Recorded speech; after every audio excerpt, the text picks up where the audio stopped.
Ugh, why though? Ben moaned as the notifications woke him up. He knew both were useful, defense enhancement especially. The issue was just that it happened outside of Stonewall, meaning he didn't have the resources to make a new ring. I know, I'm happy. It's just another thing to do now is all. He thought to his God as he slipped it off and put it in his pocket before getting up for the day.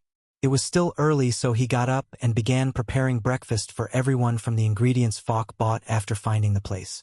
Unfortunately, he could only get a two-room on such short notice, leaving Ben to sleep in the living room, but it was more comfortable than a tent, so he wasn't going to complain and focused on cooking while waiting for them to wake up. Slowly but surely the smells wafting through the place began to rouse them as both made their way to the kitchen. Falk was first, letting Ben get to see a new side of his teacher as he came out of his room. Snow White fur a mess as he sniffed at the air and took a seat at the table to wait with Thera coming not long after. Gotta say, boy, it's smelling nice. Of course it does, I made it. Anyway, dig in. He told them as he handed over plates and watched them happily eat as he picked away at his own. Infinite hells, this is good. So you and Sonia get to eat like this all the time, huh? Maybe I shoulda offered the boy my spare room when I had the chance, he said with a laugh as his niece rebuked him. If Auntie Sonia hears you talk like that, she's gonna get jealous, you know, Uncle. Ha, don't be like that. Sonia's cooking is always gonna be my favorite. It's got memories behind it after all.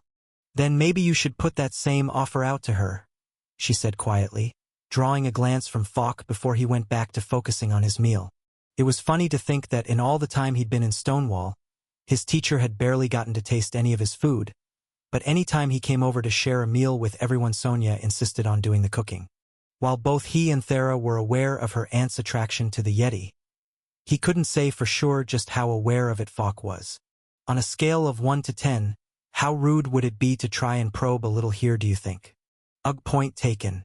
So what are you both up to today then? Falk asked, changing the subject. We should have a bit of time before things get serious still. Going to see any of the sights? Meeting up with the rest of our team, Thera said. We want to practice together a bit, maybe discuss how we all fight and determine our strategy. Should be fun. MMH, well, just remember to follow Cecily's orders when you're out there. Things can get hectic in the heat of it, so try and keep a cool head if you can. I'm sure we'll be fine, Ben told him with a laugh. Got you to protect us, right? And I'll finally get a chance to see how you put your skills in action. It was probably what he was most excited for. His teacher had always hidden away his skills from him, but in a situation like this he couldn't hold back, at least not without risking the safety of those around him. It was the perfect opportunity to learn a little more about what the Yeti had available and was probably the only thing that made going worthwhile. He managed to enjoy the fact for the few seconds it took for Falk to open his mouth and crush his hopes. Cecily's actually asked me to stick to the town to try and fight off anything that gets too close here. The rest of you will be off fighting while trying to lure them farther away. What? Man, this is a ripoff. Ha! You're not getting any more hints to my card than what you already know, boy. I enjoy my privacy too much. Anyway, don't keep your team waiting. Off with you both already, he told them with a wave of his hand as they finished off eating, leaving Thera to drag off the dejected Ben to their agreed meeting place. Gotta say, we were shocked when Cecily came to warn us about somebody already causing trouble, Uzi said with a laugh. We'll keep an eye out for you, so don't worry about it too much. Okay? As the rest of her team gave their nods, Thera gave them a polite bow. Thanks. Hopefully it's not going to be an issue, but it's nice to have the help. Don't worry about it too much, Zeit told her with cheer. Anyway, we were thinking about how best to practice. There's nothing really in the area to hunt, but sparing could be a little too dangerous, especially since we want to be in top shape, so we were hoping to just discuss battle formations if that sounds good to you both. Ben and Thera both agreed easily enough and found themselves seats. Since they agreed to meet at the guild, they were lucky there was space, especially given the crowds that would be coming in the next few days. But as things currently were, there were plenty who were having their own meetings out in the camp areas or the town's training grounds. Well, first off, I usually take charge of things for our group, but since me and Nobu are frontline fighters in a situation like this, Zeit would typically take over. Of course, there won't be many orders that can be given when things are going to be so hectic and Cecily ultimately has control above all of us. But if it comes to it, is that acceptable to you both? Uzi asked them. Works for me. Yeah. Neither Ben nor I take much of a leadership role while working together, so it's fine. It's reassuring to have someone who knows what they're doing. Excellent. In that case, the way we usually set up is basically what you'd expect. I and Nobu covering the front up close and personal while EG and Zeit provide support from the back. Thera, you should be able to slot into that role with them nicely since you'll be able to provide fire while at the same time directing your healing to us. But as for Ben, well, where do you personally think you'd be able to serve best? Back at home, hammering some metal in Stonewall. Worst to worst, I kind of have a ranged attack I can use, he explained, thinking of the gun he packed but not feeling much hope. Since the targets are supposed to be big, I probably won't miss either, but I doubt it would be able to inflict much damage, so you really can't rely on me for much during this. Sorry. Don't worry, she told him with a shrug. I basically expected this anyway. If you stay in the back with them and help where you can, then that's great, but otherwise don't worry too much. There should be lots of people around, so you could always fill the role of helping other teams evacuate their wounded if you think you're up for it. Sounds like a plan to me, he told her, relieved that not much was expected of him. If he couldn't do anything useful, then he would have much rather just not gotten involved at all, but as things were, the role offered worked fine for him, and there would still be a few days to figure things out if he needed to. All adventurers to the beach. The Leviathans have arrived. A man screamed as he kicked open the guild door bearing news nobody wanted. Damn. Is this really necessary? Ben asked Cecily as she ran, having thrown him over her shoulder when she saw he couldn't keep up with the rest of the group. I'm not exactly a fan either, but time is of the essence. You should really train your agility a bit, or at the worst you could have brought your bike. There's nothing I need agility for as a craftsman or enchanter. As for my bike, well, hindsight's 20/20 as they say. Let's not focus on that. Despite the danger they were all rushing towards, he got to see firsthand the rest of the guild giggle as they ran behind their leader. Everyone had met up at the guild quickly enough, but with the Leviathans showing up days earlier than expected, they had only around half of the adventurers they were expecting, meaning they'd need to work all the harder to protect the town as the people within began to evacuate. Honesty, what's even the point of prophecy if it's so inaccurate? Between this one being 5 days early and the gods having a freaking 17-year window, not seeing much point. Looking at all possible futures and trying to determine the most likely one isn't exactly easy, you know. Especially not for stuff like this.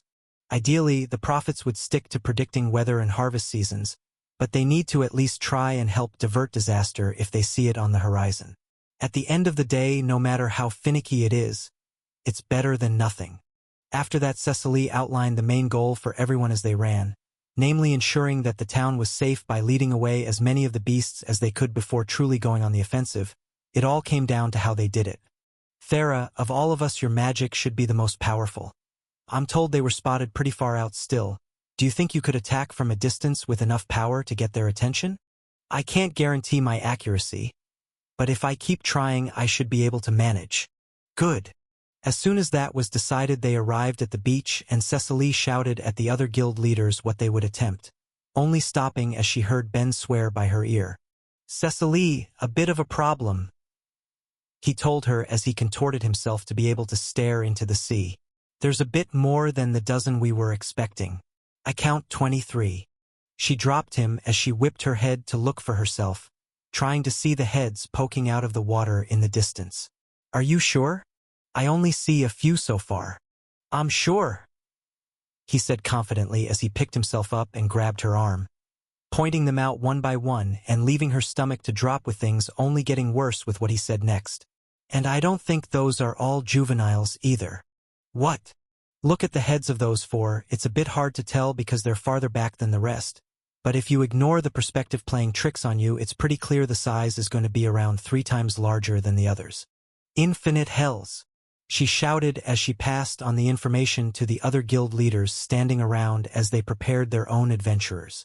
Dealing with double the expected threat with only half the expected adventurers, on top of 4 of them being fully developed.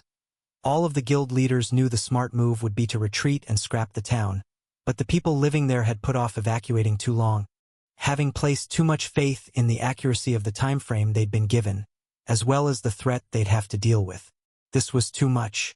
Ben, having no idea what was going on through the minds of those in charge, instead walked up to Thera, placing his hands on her staff with her. Hey, I know we shouldn't get used to me helping the staff's load, but if the booklet was right, the scales of those things are ridiculous to get through, even for the young ones, so I think you're really going to have to push yourself to do it. It probably won't have any issues, but I'll watch the staff just in case, so let's get started. Wait, Cecily called out. Too many variables are different from what we expected. We just need a minute to think things over. Cecily? At the speed they're moving, I think they'll be here in 5 minutes tops.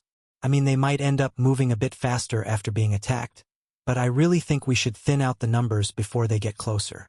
Thin out? Are you saying you'll be able to kill them from this distance? As she looked at them, even without being able to see her face, she was sure that Thera was far less confident than Ben on the matter, but his confidence in her was unshaking. He stared out into the ocean, thinking for a minute based on what he knew of Thera's strength and what he'd read of the Leviathans. Killing any at this distance might be a bit too much to hope for, but we should be able to deal some serious damage to the young ones at least. Don't worry, Cecily, we've got this. He told her as a grin stretched across his face, and she felt one form on hers in return, remembering the similar encounter that made up her first meeting with the boy. All right, in that case we're going to the left away from the town. Do what you can, and then we're hightailing it away to put an end to it. They both ignored the cries of outrage from the other guild leaders. She went to deal with them and the other adventurers while he focused on Thera. Great, no pressure, she muttered as she felt his hand on hers, and the connection formed between them. She wasn't sure if the staff would be at risk when nothing she'd done yet had caused it too much damage.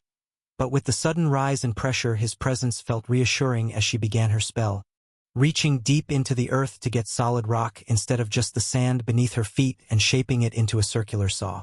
Even the smallest of the creature's heads she could see was as large as she was tall, so she made its size to match, adding as much power to its spin as the combined force of her earth magic and telekinesis working together could manage before firing it off, hearing the air crack as it sped off, missing her target and continuing to fly. Damn it, she muttered, gritting her teeth as she did. It's all right. Take a breath and try again, he told her calmly. You don't need to do anything fancy. If you score a hit with a fast enough rock, it will work just as well as a saw. I really want to know how you're so calm right now. Ha! I might be meditating with one of my minds while stretching my focus with the rest. Don't worry and just do what you can. A part of him was thinking about how nice it would be if his teacher was with them instead of with the group dedicated to protecting the town.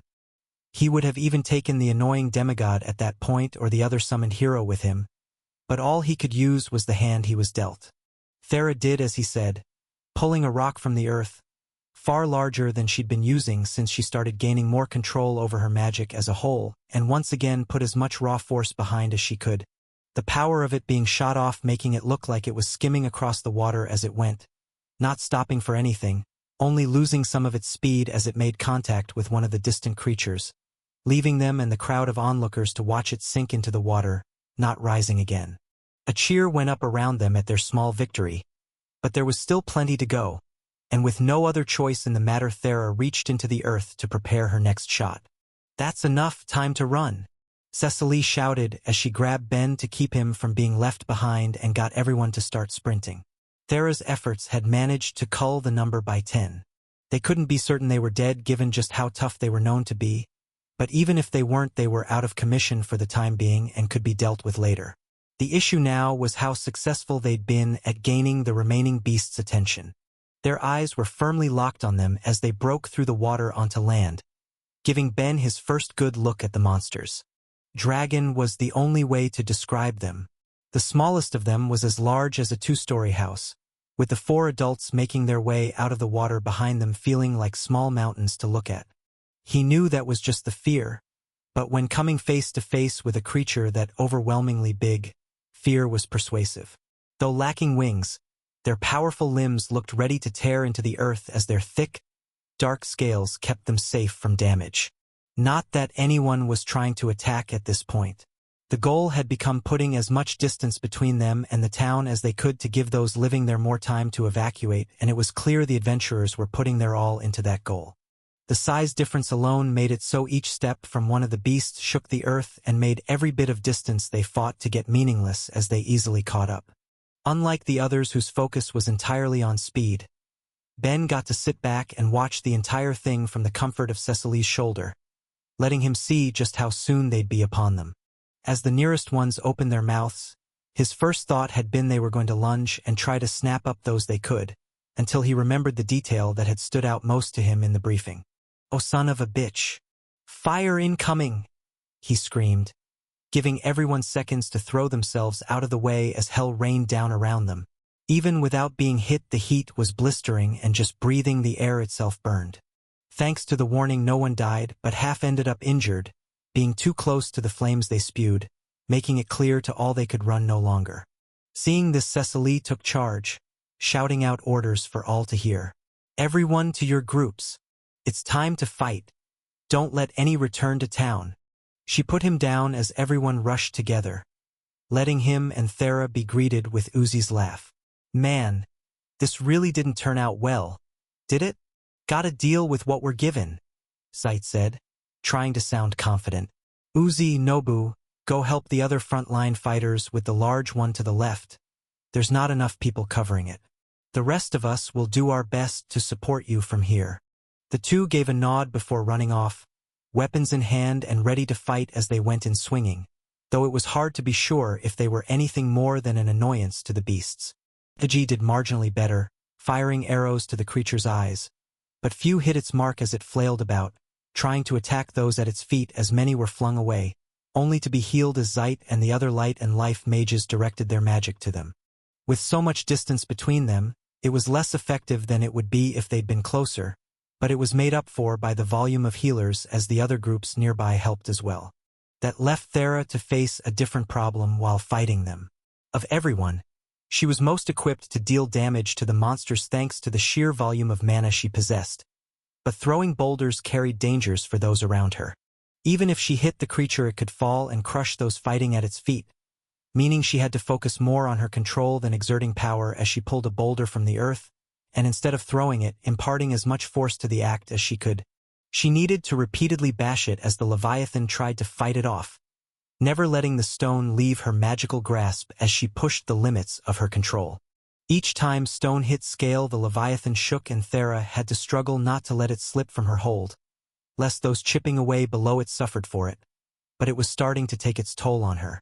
She was pushing the limits of her abilities and felt sweat form on her brow as she questioned just what she could do. Things were so much worse than what they'd expected upon taking the quest that she wouldn't ignore the options available to her no matter how much she might not like them. But both her charm and dark magic were all but certain to take in those around them as well, and she couldn't depend on attacking with her life magic either.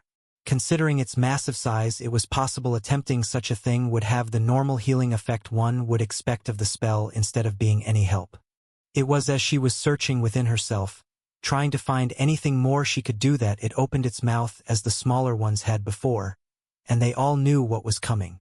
Cries to fall back came from all of the group leaders, for the adventurers to throw themselves away from the coming blaze, but they were too close.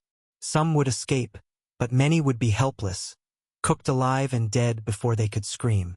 It was as they watched it take a deep breath, seconds before fire and death would explode from its mouth, that she acted, with all of the power she could squeeze out of herself, throwing the boulder into its gaping jaws, shattering its teeth, and in their first true bit of luck getting stuck there, not going so far as to get caught in its throat and suffocating the beast, but not being able to remove it either as it violently shook its head, keeping any but the smallest of fires from leaking out.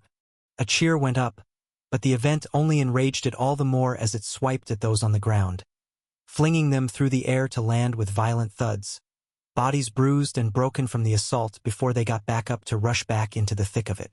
Minutes felt like hours as the battle waged on. Ben standing to the side, all but useless as he watched. Even if he wanted to do as he was suggested and help pull away the injured, he had a better than not chance of just getting in the way of the healers as they did their work.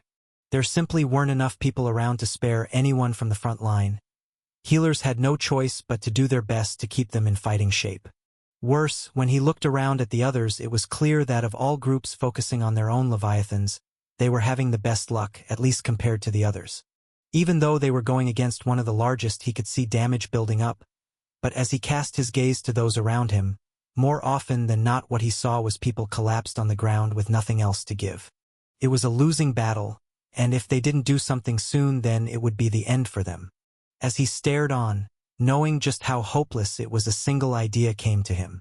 One he hated and knew that Thera would too, but with each passing moment putting them in a worse position, he had to try. As chaos spread around them, he didn't have time to try and explain, so instead he took her hand and connected to her, keeping hidden mind up around all but one he possessed to let him express just what he wanted to do, leaving her to pull back in horror when he was done.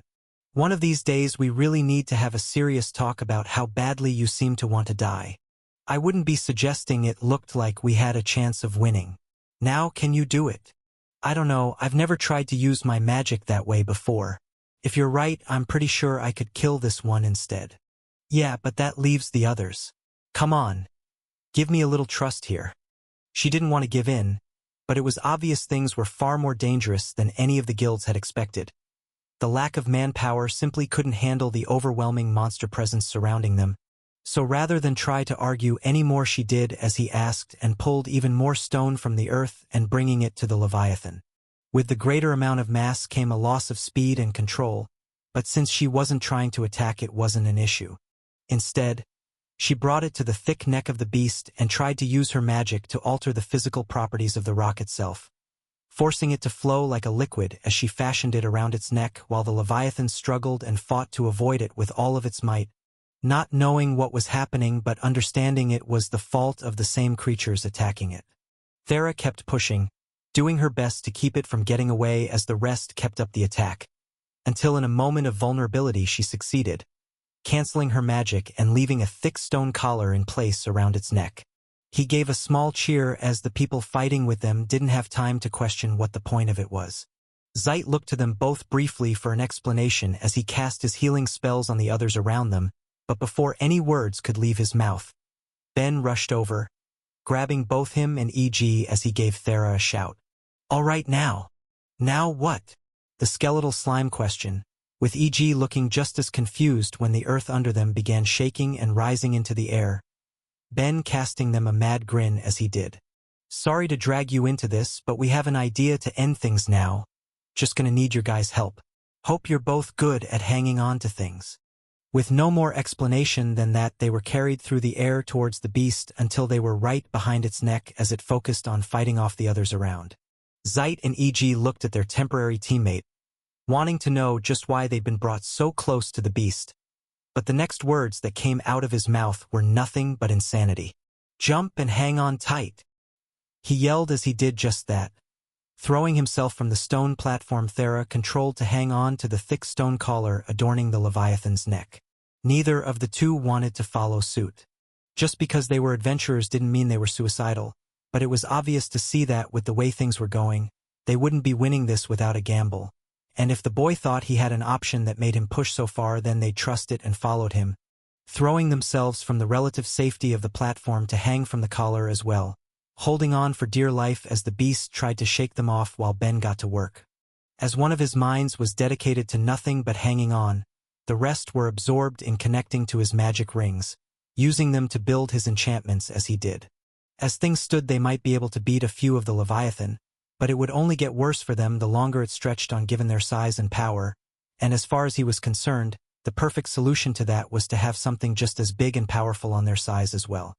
With that in mind, he made the base of his enchantment out of dark magic, while blending in what he needed from both his other rings and what existed within his status to make something he was getting more and more experience with, much to his god's displeasure. He was creating an enchantment loaded with mental compulsions. The compulsion was simple, attack its own kind, but to that he tied in aspects of rage and hate, hunger and a desire to inflict violence, all in the hope of making it cause as much harm as possible to the Leviathan around it. He couldn't know how long he hung there trying to set them up. His work was sloppier than he'd like for the sake of speed, and his fingers ached from the effort of holding on, but after what felt like an eternity he finished. Given the situation, he barely acknowledged the level up. Instead, he focused on passing the news to the others. I've built an enchantment. Flood it with your mana, then let's get the hell out of here. The only reason he grabbed them was that he didn't trust there was any way he alone would have enough to provide the power it would need. With a creature of such a size, the mana cost to manipulate its mind had to be huge, no matter how dumb it might be, which meant grabbing the extra hands he could. Giving it all he had, he poured in all of the mana he was able to spare, only stopping when he feared he was close to passing out and saw the others do the same. They looked at him with hope and expectations, but all he could do was wait and see. An act that didn't take long, as after a few more moments the beast's eyes strayed from the insignificant attacks on the people around it, instead shifting to its own kind. From there the change was obvious as it took its first step towards the closest one, a juvenile of the species, and made it clear that it was time for the three of them to get off and fast. It was only as he stared at the ground that he realized that might be easier said than done. Oh boy, this sure does look pretty far from the ground from where I'm standing, he thought with more mirth than he'd have expected as he cast a look to the other two and released his grip from the collar, feeling himself slide along the beast's body before picking up speed, unable to get a grip on its smooth scales and free-falling multiple stories as he did. Guess this is it for me, he thought, resigned to the fate of hitting the ground in a few seconds. Maybe I'll be lucky and Thera will be able to put my pieces back together if I survive the landing. You'd think defense enhancement would help with that, right? His acceptance of the situation ended up short-lived, however, as one of the mages from the other group fighting with them seemed to be of the air affinity, casting a spell to help slow the descent of the three of them to a much safer speed. He and the others still crashed into the ground, and violently at that, but the worst he experienced was the air being knocked out of him, and he was on his feet again in seconds, ready to run if need be. Before he could do anything else though, Zeit grabbed his arm, demanding an explanation as they went to regroup with the others who were staring on, trying to understand what was happening. All right, as horrifying as that was, what was the point and where's it going now? The short of it is that I just did some minor mind control and now it's hopefully going to attack the other Leviathans instead of us. For now, gather the others. We shouldn't weaken it anymore if it's going to be acting on our side, and we can all move to focusing our attacks on some of the other ones instead. He wasn't sure what the look he was getting from both Zeit and EG meant, but they both did as he asked, spreading the word to not just those they were fighting with, but also to those handling the far smaller monster it decided to aim for first, as they all took a moment to watch in awe as the attack began before focusing on where they were all needed most for the time being. Please tell me you're not going to do that a second time, Thera all but begged as she ran up beside him, placing her hands on him as she applied her life magic. I think you're going to give me a heart attack. Thera, if I can help it, I'm never going near a creature this size again. After this, I want a vacation from hunting for like a month. Ha! Yeah, that sounds pretty good right about now, actually. She couldn't help but feel relief flood her as the battle waged on. Once Ben was left in a better state, she followed his advice and removed the stone trapped in the controlled creature's jaws to give it a greater means to attack before going to help the others fight against the remaining ones, leaving Ben to focus on the clash of titans taking place so close by. He knew that when it went against the three larger ones, the adventurers would need to provide it aid to take it down, but things had just shifted heavily in their favor, all the more so as he saw the larger beast strike a powerful blow against the smaller one's neck, tearing through scales as blood gushed out, leaving it to collapse to the ground and move on to its next target a few moments later. He felt his eyes glow at the implications of the notification in his mind. He knew that by having his job pool combined with the others in their temporary party that he got experience for hunting monsters, and given just how powerful they were, he didn't doubt it was a massive amount. If that was the case and they all got experience when the one Leviathan killed the other, then it told him two very important things. The first was that the 10 that Thera had successfully suppressed before they came to land were almost certainly not dead. He was sure that doing so would have given him and the others the experience he needed to finish their jobs before anything else happened. Beyond that, though, it told him that if he played things right, sharing his personal job crystal with the others to use and forming a party again and again, they all might be able to finish off multiple jobs by the time the battle ended. He was almost licking his lips in excitement at the prospect if it worked. Despite the devastation around them, if he could move things to his benefit from the situation, then he happily would, and with no other way he could contribute to the ongoing battle, he reached into his pocket, touched his personal job crystal, and let the options fill his mind.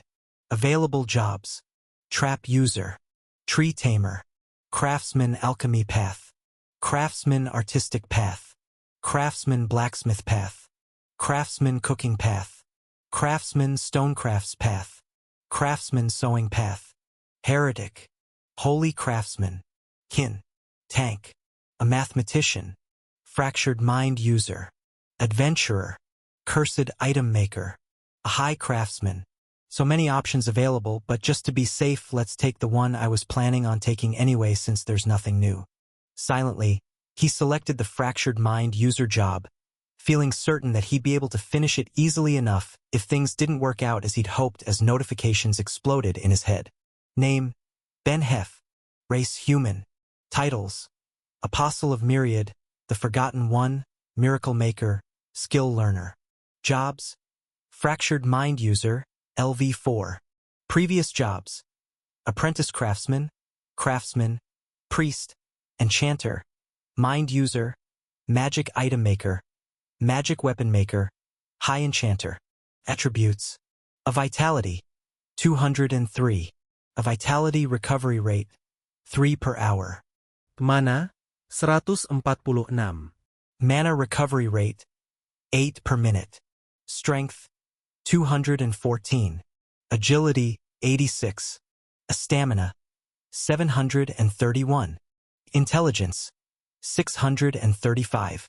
Affinities: Light 3, Life 2, Fire 4, Water 3, Air 4, Earth 2, Death 3, Dark 1, Space 4, Time 5. Resistances: Light 68, Life 72, Fire 75, Water 69, Air 66, Earth 81, Death 78, Dark 85, Space 63, Time 61.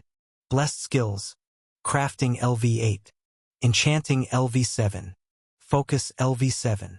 Passive Skills: World Speak Plus, Tolerance LV2, Sacrilege LV3, Complex Mind LV5, A Bind, Partial Demonic Body, Defense Enhancement LV2, Parallel Thought LV3, Ambidexterity, Absorption Resistance LV1, Enchanting Knowledge LV4.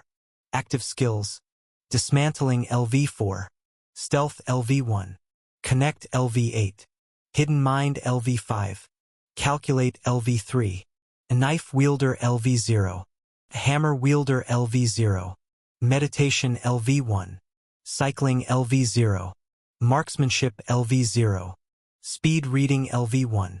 Blessings: Myriad's Blessing, Analia's Blessing. Trials: Trial of Analia and Talona. As he made his selection and the notifications filled his head, his thoughts exploded in pain. He didn't understand what was happening, but it felt as though his various minds were being ripped apart, and before he could yell out, he felt his consciousness fade as the world grew dark. "Ather, it's begun. We need to start making our way to the beach," Felth said as he rushed to where the demigod was laying, Drays in tow behind them. Even if it was early, with just how many adventurers were there, he couldn't feel a sense of urgency, especially when his role wasn't to fight head-on the way a man should, but instead being stuck at the edge of town in case any of them made their way back from where they'd been lured. It was with that attitude that he leisurely walked the streets as the townsfolk rushed to evacuate, able to see some of the Leviathans off in the distance as he went.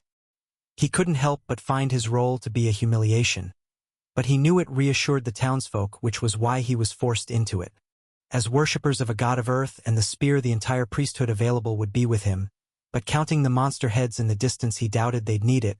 It looked like all that had been prophesied were occupied, a fact that led to the argument he got to walk into as he arrived. "What do you mean, stay here?" A large man covered in thick white fur yelled out. "Look what they're up against. Some of those things aren't juveniles any way you look at it. We need to be fighting with them while we can, not stuck here waiting for them to get wiped out."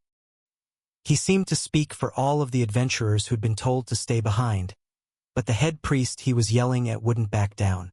They have their job and you all have yours. We need to look out for the town. You all won't be able to make a difference out there anyway, so trust in your companions, and we can all go home happy after. What he didn't say, what Ather himself was unaware of, was that they were there for one very specific goal, protecting him. As strong as he was prone to overestimating himself, and nobody, neither the priests nor the higher-ups at the Adventurers Guild, wanted to see such a precious resource killed when the war could be so close. The problem was that it was the strongest of each guild who'd been left behind, and given that things were clearly worse than any had foreseen when accepting the order from their guild masters, none wanted to stay back and watch those they knew die. Ather himself was fully prepared to start arguing on the man's behalf as well, not out of the same concern he felt, but seeing it as an excuse to get exactly what he wanted, the thrill of real battle, not to be stuck on the sidelines, to act as reassurance for any from his town without the sense to leave when they should have. The only thing that stopped him from that act was a powerful roar, shaking the ground beneath him and pulling everyone's eyes from the distant battle back to the ocean, seeing 10 shapes begin to rise from their depths. He didn't know why they were so battered and bruised, with scales and flesh missing while blood poured down their face. He didn't care. All that mattered was that 10 Leviathans were coming, and they seemed to be going to them instead of joining the rest of their kind. He couldn't stop the smile from stretching across his face as he felt the panic in those around him.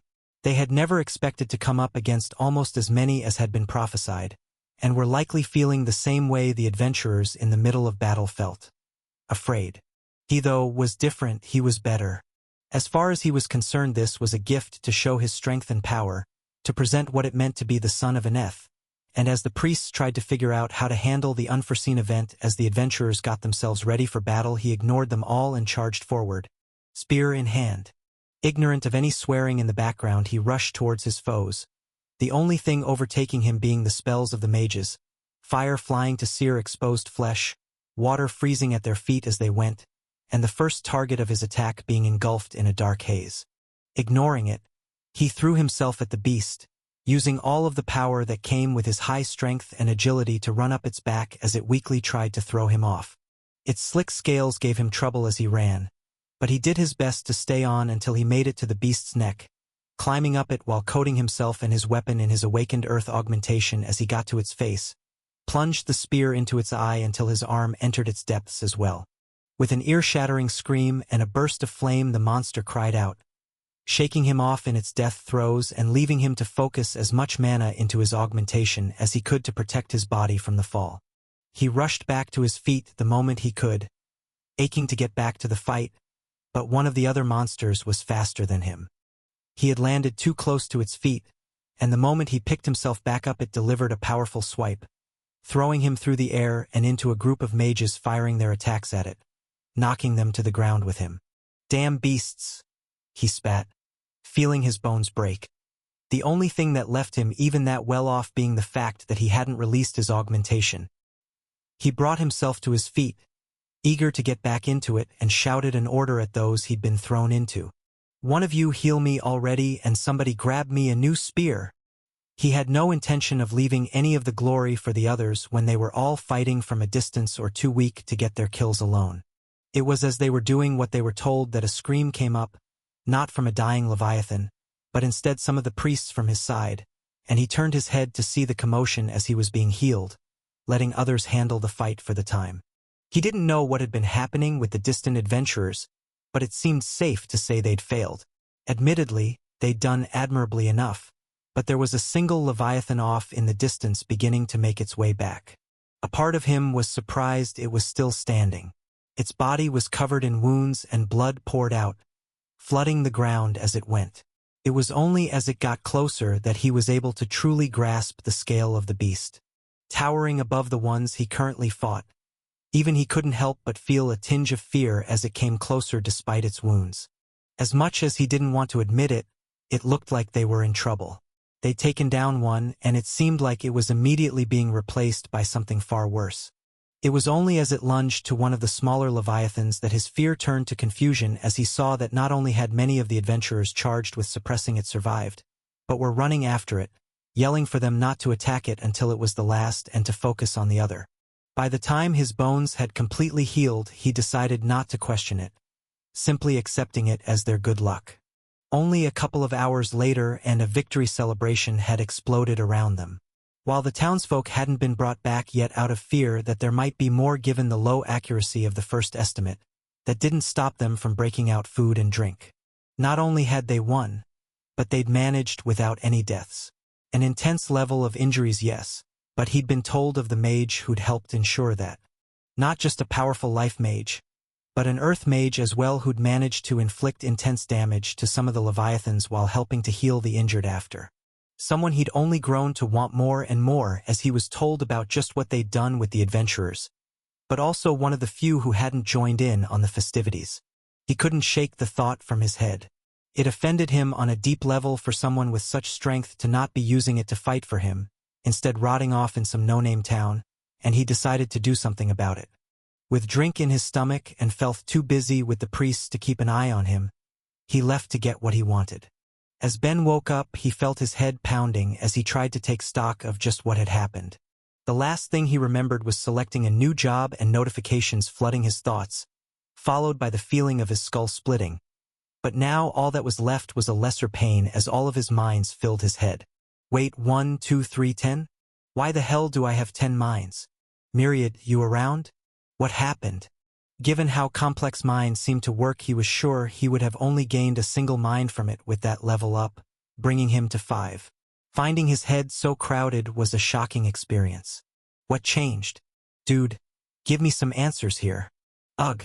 I guess that explains how I felt when it happened. Wait. He all but screamed in his head as his eyes shot open. He was in the middle of a battle, he didn't have time to be knocked out. At least that was what he thought. But as soon as he rushed to get up, he found he was laying on the beach among the injured. The corpses of Leviathans spread around and saturating the ground with blood. Myriad said cheerfully, making him want to fall to the ground in despair. There goes the thought of speeding through a couple jobs. He thought sadly as Thera rushed past the other patients to him, grabbing him in her arms. Thank the gods you're up. You just collapsed out of nowhere and nothing I or any of the other healers did helped. He held her back, patting her head as she calmed down. Sorry. I leveled up a skill and it looked like I'm still recovering from it. What? Ben, leveling up can't hurt you. How could it leave you unconscious for hours? Ha! I guess my brain just couldn't keep up with the changes, he told her as he explained just what happened, leaving her to pull away and stare at him through her hood. I'm willing to bet no other person on this planet has dealt with something like that, she said with a sigh. Honestly, your status is ridiculous. Maybe, but it keeps things exciting, right? I guess we'll see how exciting it feels if you get to the point where your thoughts split like that again. If it happened at the 3rd level of parallel thought, then maybe it will again at the 8th. We're not going to think on that too hard right now, he said as he tried to suppress his headache. Instead, catch me up on what I missed. It was clear that once her worry for him was gone, she was leaking excitement, and he doubted that it had anything to do with their victory. What, do you mean the fact that we all managed to survive? Or me leveling up my telekinesis, earth and life magic, and completing my job? She said smugly, not trying to hide just how happy it left her. An excitement Ben shared. What? That's awesome. Did you take a new job yet? Yep, since you were out and there were people to treat, I borrowed your crystal. You're looking at a brand new life mage.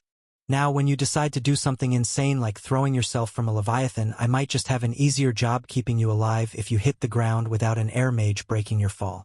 Hey, I was just a bit desperate at that point. Figured it would be safer than clinging to it once it started fighting the other Leviathan. Speak of, I see that went well. With the rest of us giving support, the one you got under your enchantment attacked the rest of them. It looks like the ones I tried suppressing managed to barely survive and made their way to land, but it went for them too. Once it was taken down, the rest of the adventurers went off to party, but I and the other healers have been keeping busy here, she explained. Even if everyone around looked worse for wear, they were alive, which was more than enough all things considered, and getting better by the second as the healers did what they could to treat them. After catching Ben up on what happened, Thera went back to do what she could while he went back to laying down, waiting for his headache to subside and enjoying the feel of the last bit of sun beating down on him. It took another hour, but eventually everyone's injuries were manageable enough that many of the healers were freed from their tasks, with most of them going out to celebrate with the rest. As for Ben and Thera, they started heading back to the building Falk rented. Both were left exhausted by the events of the day and cared more about getting some rest than celebrating, feeling especially eager to be getting back to Stonewall now that all was said and done. It was only as a voice called out to them as they walked the nearly vacant streets, only a few adventurers and citizens who hadn't left filling them, that they were both left holding in exhausted groans. "Hello again," Thera told the demigod Ather as he came to bother them as politely as she could. "What do you want?" "You," he told her, making her step back on reflex from how creepy the encounter felt. "Someone as powerful as you is wasted on whatever town you're in. Work for me and you'll actually be part of something important." Rather than try to politely decline yet again, she opted for a different strategy, putting it off long enough that they could leave town. "I'm sorry, but we have someone waiting for us. If you want to discuss it again later, then you can contact the Guild Master Cecily and we can meet before I leave." "Come on, Ben," she said, grabbing his arm and making the mistake of turning around, letting the demigod out of her sight. "Hey, I'm not done," he almost shouted as he reached out, grabbed Thera's hood, and pulled. It would have been bad enough if he'd just pulled it down, exposing him and anyone around to her charm, but he had yanked the fabric not with the intent of stopping her, but to pull her back instead. With how much use it constantly saw, being worn any time she went out, as well as while they did their hunting, it had put up with a lot of abuse, but the force of a demigod pulling against it with all their strength was too much for the stitching along the neck. And with the sound of fabric tearing, it was ripped off, collapsing the delicate enchantment bound to it as it did.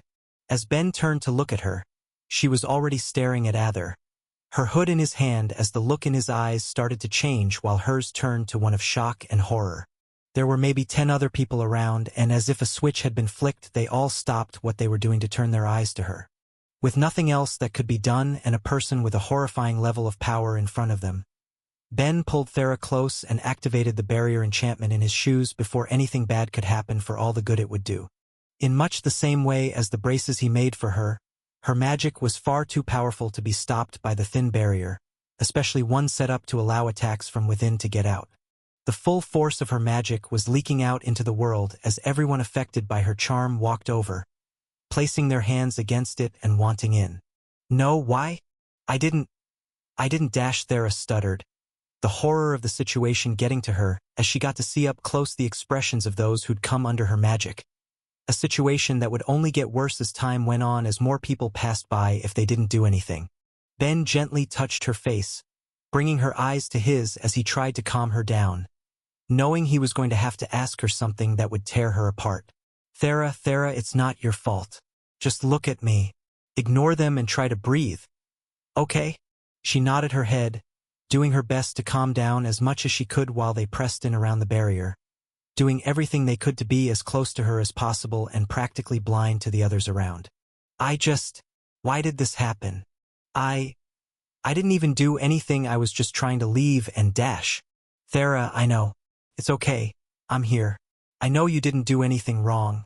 But we need to go. I've got the room set up so things will be fine there while we get you a new cloak. But we need to get there before even more people come by. Okay?" "How?" "They're all around us, and only more and more people are going to come, and I'm going to be blamed for all of this and dash." "Thera, I don't care what it takes. I will make sure you aren't blamed for anything that happens. Okay? But for now, you're going to need to do something you're not going to like.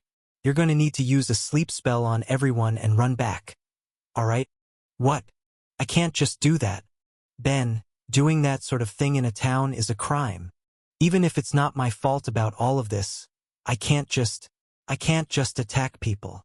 It's not attacking people, it's putting them to sleep. I'm sorry. I wish I had a better idea to use, but even with the brace, it's possible nobody in town has the resistance to suppress your charm, and more people will only be drawn in the longer we wait. If they sleep for a while, they should wake up with most of the effects gone." She took a breath, averting her eyes from his own as she muttered okay with more sadness than he ever wanted to hear from her, and felt his heart break as he did. She held her staff so tight it was shaking as she began the process of removing the charm from her dark mana, letting him know when it was ready as she released her spell. He hadn't been sure how it would affect him when she did. While he was basically immune to passive effects, this was an active spell, meaning that its effect should only be reduced by a bit more than 40% for him. But as everyone around them collapsed to the ground in sleep, he didn't have time to question if it was an effect of having the resistances on his cloak as well or some other aspect of his status that left him no more than tired. There was only one thing they needed to focus on, and that was running. "Well, aren't you both late enough?" Falk called out cheerfully as he heard the door open. It was only when he saw them with his own eyes, the panic on his niece's face, her cloak damaged as his apprentice seemed to struggle to contain his rage, that he knew their time there wouldn't be ending on the positive note the thrill of victory had originally given them. What happened? Thera was in no mood to talk, wanting to just shut down and hide away, leaving it to Ben to explain the details of everything, making his blood boil more and more with each word said. The look on Ben's face was making a lot of sense. Falk was sure he was wearing a similar one. Still, he tried to hide it away the best he could. Same as the boy whenever Thera cast a look at him as he decided what to do next. "Alright, first off, Ben's completely right, don't worry about this, Thera, you will not be held responsible for this. I'm gonna grab Cecily and we're gonna have words with whatever guards are around, so for now sit tight while I deal with that. I'll come back for a bit after, but I'm gonna get the fastest ride I can to the nearest gate. It will be quicker to buy you a new cloak in Analia than to make one, so you both will just have to wait for a few days, alright?" She gave a nod and went off to her room while Ben gave a firm yes. He gave his apprentice a firm pat on the shoulder as he went. "You made the right call given the situation. Keep an eye on her, would you? Things like this hit hard." "Of course. Good man. I'll be back in a bit." As his teacher left, Ben walked over to Thera's room, gently knocking on the door. "Hey, mind if I come in?" It was silent for a moment and he was about to reach for the handle when she spoke up. "I just want to be alone for a while. I'll be out later." "Alright. I'll probably be awake, but if not and you want to talk at all, don't be afraid to wake me." The only response he got was silence, so he went to get his bag, pulling out all of the rings within while taking out a pad of paper, and got to work, looking at what he had and figuring out what enchantments could be made with them. "Myriad, I'm kind of in the middle of something right now. I'm sure it can wait," he snapped back, knowing exactly what his god would want to say and not wanting to hear it. Instead, he took off his shoes and looked at the enchantment on them, questioning just how complex he could make it without them breaking, especially now that he had 10 minds to devote to the problem. The notification meant nothing to him in comparison to everything else. In the days since Falk left to get her a new cloak, Thera had only come out of her room occasionally to eat, leaving him with nothing to do but extract information from his god and direct his lingering anger about the situation into his creations. And as he finished altering the barrier enchantment tied to his shoes to fit his needs, he got his level up. A part of him wanted to redo the entire thing, but he heard the door open and tried to look casual as he rushed to it, Thera not meeting his eyes as she left her room to get a snack. "Ben, I'm sorry, I'm just really not up to anything right now. Maybe later," she said the same way she did every time she'd left her room since, only this time, instead of just accepting it as he had been, he threw himself to the ground, shocking her as he did. "I'm sorry," he told her before she could try to leave. "I knew you'd hate it when I told you to do it, but I still got you to cast a sleep spell on everyone. I'm sorry, I couldn't think of a better way to handle things." He couldn't meet her eyes. He wanted her to swear or yell at him or something, not lock herself away again like she'd been doing.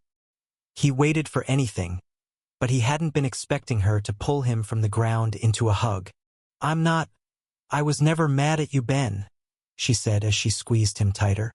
"It's just, things had been going so well recently. Nobody's been bothering me about it, and it's been looking like I might not need the cloak at all soon, and then this happened, and it's just a reminder that I'm basically a monster to the people around me without it." "Thera Dash, I know you don't think that, but I do. Nobody else in the entire world does this to people, Ben, not like I do. How could I be anything other than a monster?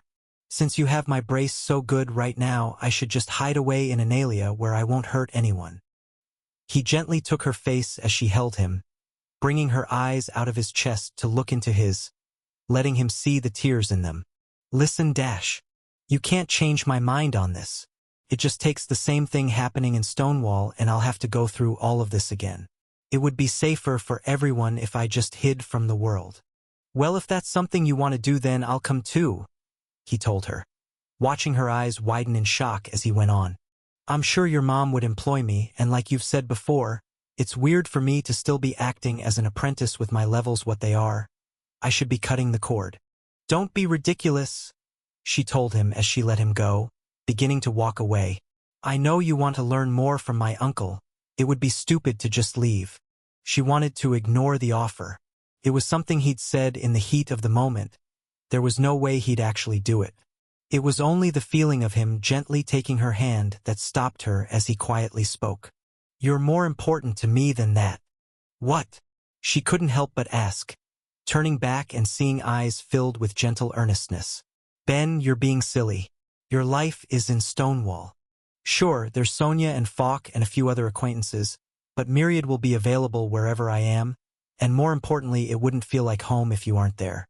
Besides, I just don't like the thought of you being alone.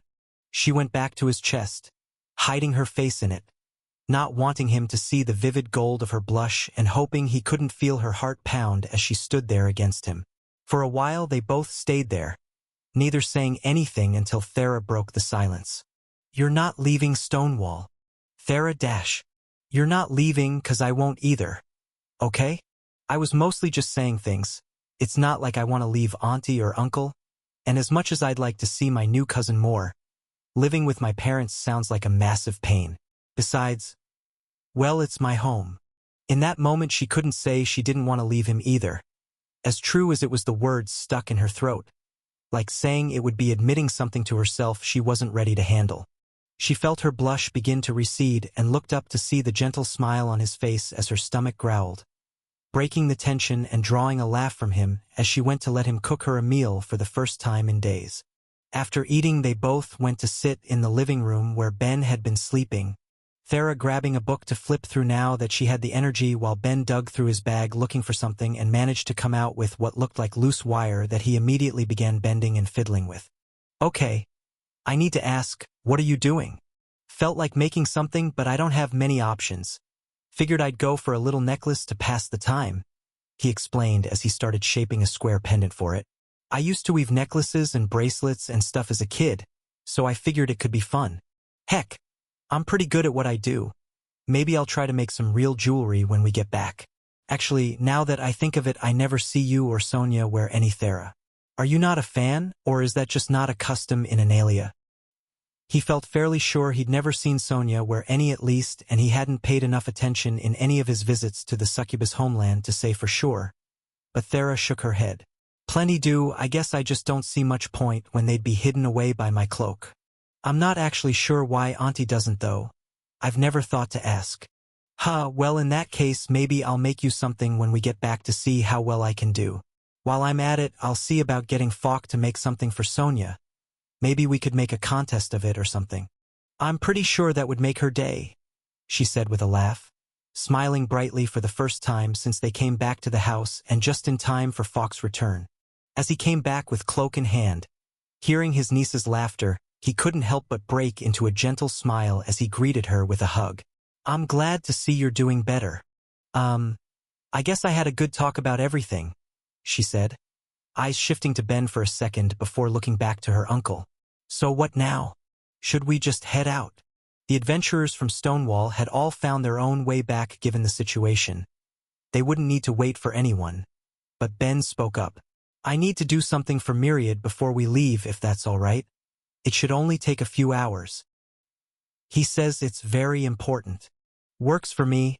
I need to sleep a bit before anything else anyway, his teacher said before turning to his niece. Thera, you should probably stay in with me while the boy does his thing to be on the safe side. Me and Cecily have made very sure that everyone was crystal clear about what went down. But I don't want to risk that idiot doing anything again. All right, I guess that's for the best, she said, not in a hurry to explore the town, even with a new cloak after what happened. In that case, just be careful out there, Ben.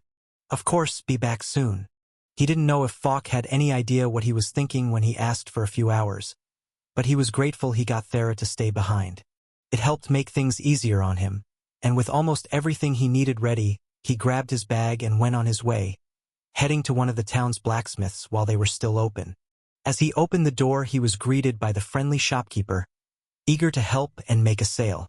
"What can I do for you today?" he was asked with cheer, and Ben knew exactly what he wanted. "I'm looking to borrow your forge and buy a few materials. I'm happy to pay a rental fee if you're willing." The smith gave him a funny look but agreed easily enough.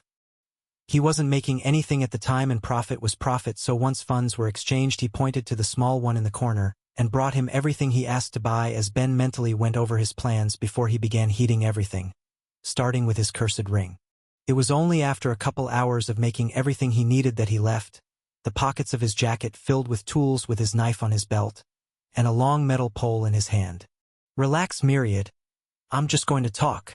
I hear having one can really help facilitate a conversation. Anyway, don't worry about me so much. My goal is just to hurt the guy a little bit and then give up." He tuned his god out as he got to his destination with only a few hours before sunset and admired the Church of Eneth. At 2 stories tall, he couldn't imagine how many rooms were in it considering its breadth, being by far the longest building in town.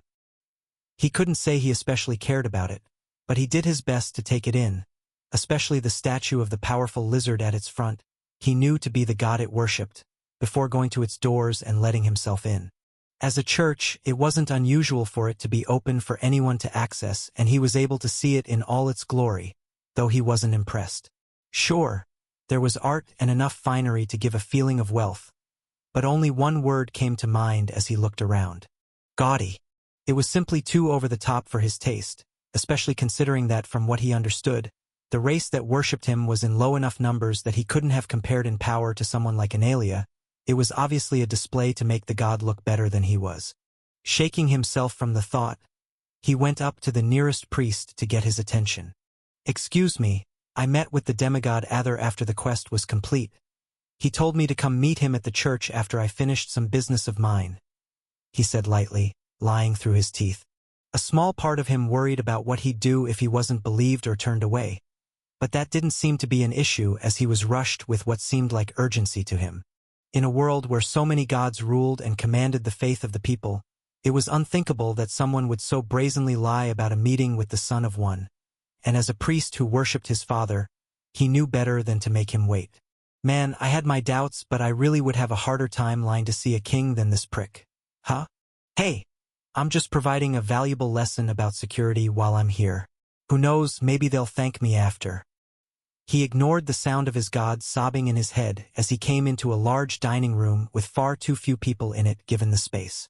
There were a few priests around to act as attendants, Enetha's apostle standing to the side, while the only 2 sitting down were the Orion Otherworlder and Ather himself. As he entered, he received mixed looks, but the only one he focused on being that of the demigod, wearing one of confusion and annoyance. "Why exactly are you interrupting my meal?" he asked as the priest who led him there began to realize something wasn't right. Before anyone could do anything, though, he pulled the necklace he'd made earlier from his neck and threw it to the table, an act all around understood the significance of as he spoke out, putting all of the arrogance in his voice that he could. "Pick it up, bastard. I'm here for a duel." He was led to the back of the church to keep it away from public eyes. While one party could forfeit the fight, the priests had no doubt who would win. All they wanted to do was keep any in the public from seeing the son of their god kill a person. Even if it was a duel following the laws of the land, for someone so strong to go against the nobody who challenged him, it could only be seen as bullying the weak. "Relax, Myriad. I'm just going to try to hurt him a little bit. Hopefully, I'll be able to quit before anything bad happens to me." MMH, I don't know. When he had discovered that guns were a bit harder to use than he'd initially suspected, he had to admit that he couldn't help but lose some interest. Sure, in the right situation they could be useful, but he simply didn't care too much to go beyond refining what he'd already made a bit. Normally he'd have Thera to rely on in their hunts, and he was more interested in developing complex enchantments to go with his tools than to just make a projectile weapon from his world, even if it did have a magic twist to it. When he'd decided to give the challenge for a duel, though, things had become different. He was going against the child of a god. He couldn't approach it half-heartedly. So with that goal set he knew he had to do better, with what he'd decided on essentially being a sawed-off shotgun. Something that would trade some of its power for a better spread of the shot he'd created from melting down his cursed ring, with each pellet of it being enchanted with the best effect he could for something so small. Considering his aim, he wanted that spread to help mitigate the chance he'd miss, but if his god wanted him to use the other one so badly, then he supposed he could compromise on just this and change it for the one on his hip, reaching down as he went to do so. He said, relief filling his voice as Ather spoke up at the same time, pointing his spear at him. As much as I admire someone without the pride of a warrior coming out to do such a thing, there's really no need. I don't need someone who would do something like that in town on my team. You can keep her even after I win. His hand stopped as Myriad went back to sobbing and cursing, stretching out his shotgun as he did. If it was okay for the demigod to point his weapon before the fight started, then it was okay for him too, meaning that even before anything was called he could carefully take aim, letting himself fall into the full effects of sacrilege and dismantling to figure out exactly where to go about it. Blah blah blah. All I hear coming out of your mouth is dumb crap. You care so much about a warrior's pride? You're about to find out what a craftsman's pride can do. The Apostle Felth stood to the side, his own spear in hand as the one in charge of witnessing the duel, as a few other priests stood nearby, each ready to see Ather suppress Ben for his disrespect. There were no stakes, nothing on the line. As with any duel in the land, the point was simple: work out grievances and establish a pecking order. Both parties are here to prove their worth. Under the eyes of Aneth, I announce this duel begin, he called out, bringing his spear down as he did as everything happened at once. Ather charged him as soon as the words were spoken, while Ben did two things. He pulled the trigger of his gun and activated the barrier in his shoes. The blast of the shot made contact exactly where he hoped, hitting the torso and legs as blood exploded from the wound. But as he expected from the demigod, Ather wasn't done. He threw himself at Ben after the attack, not slowing for an instant and seeming to not realize he'd been injured at all. That led him to falling into Ben's trap, though, as he smashed face first into the barrier, unable to fall back as he did so, leaving the demigod trapped without enough room to swing his spear. When Ben remade the barrier enchantment on his shoes, he changed it in some massive ways, having to sacrifice some strength in the enchantment as he did, but getting the exact effect he'd hoped for. It was perfectly clear and secured itself to the ground while two different barriers went up.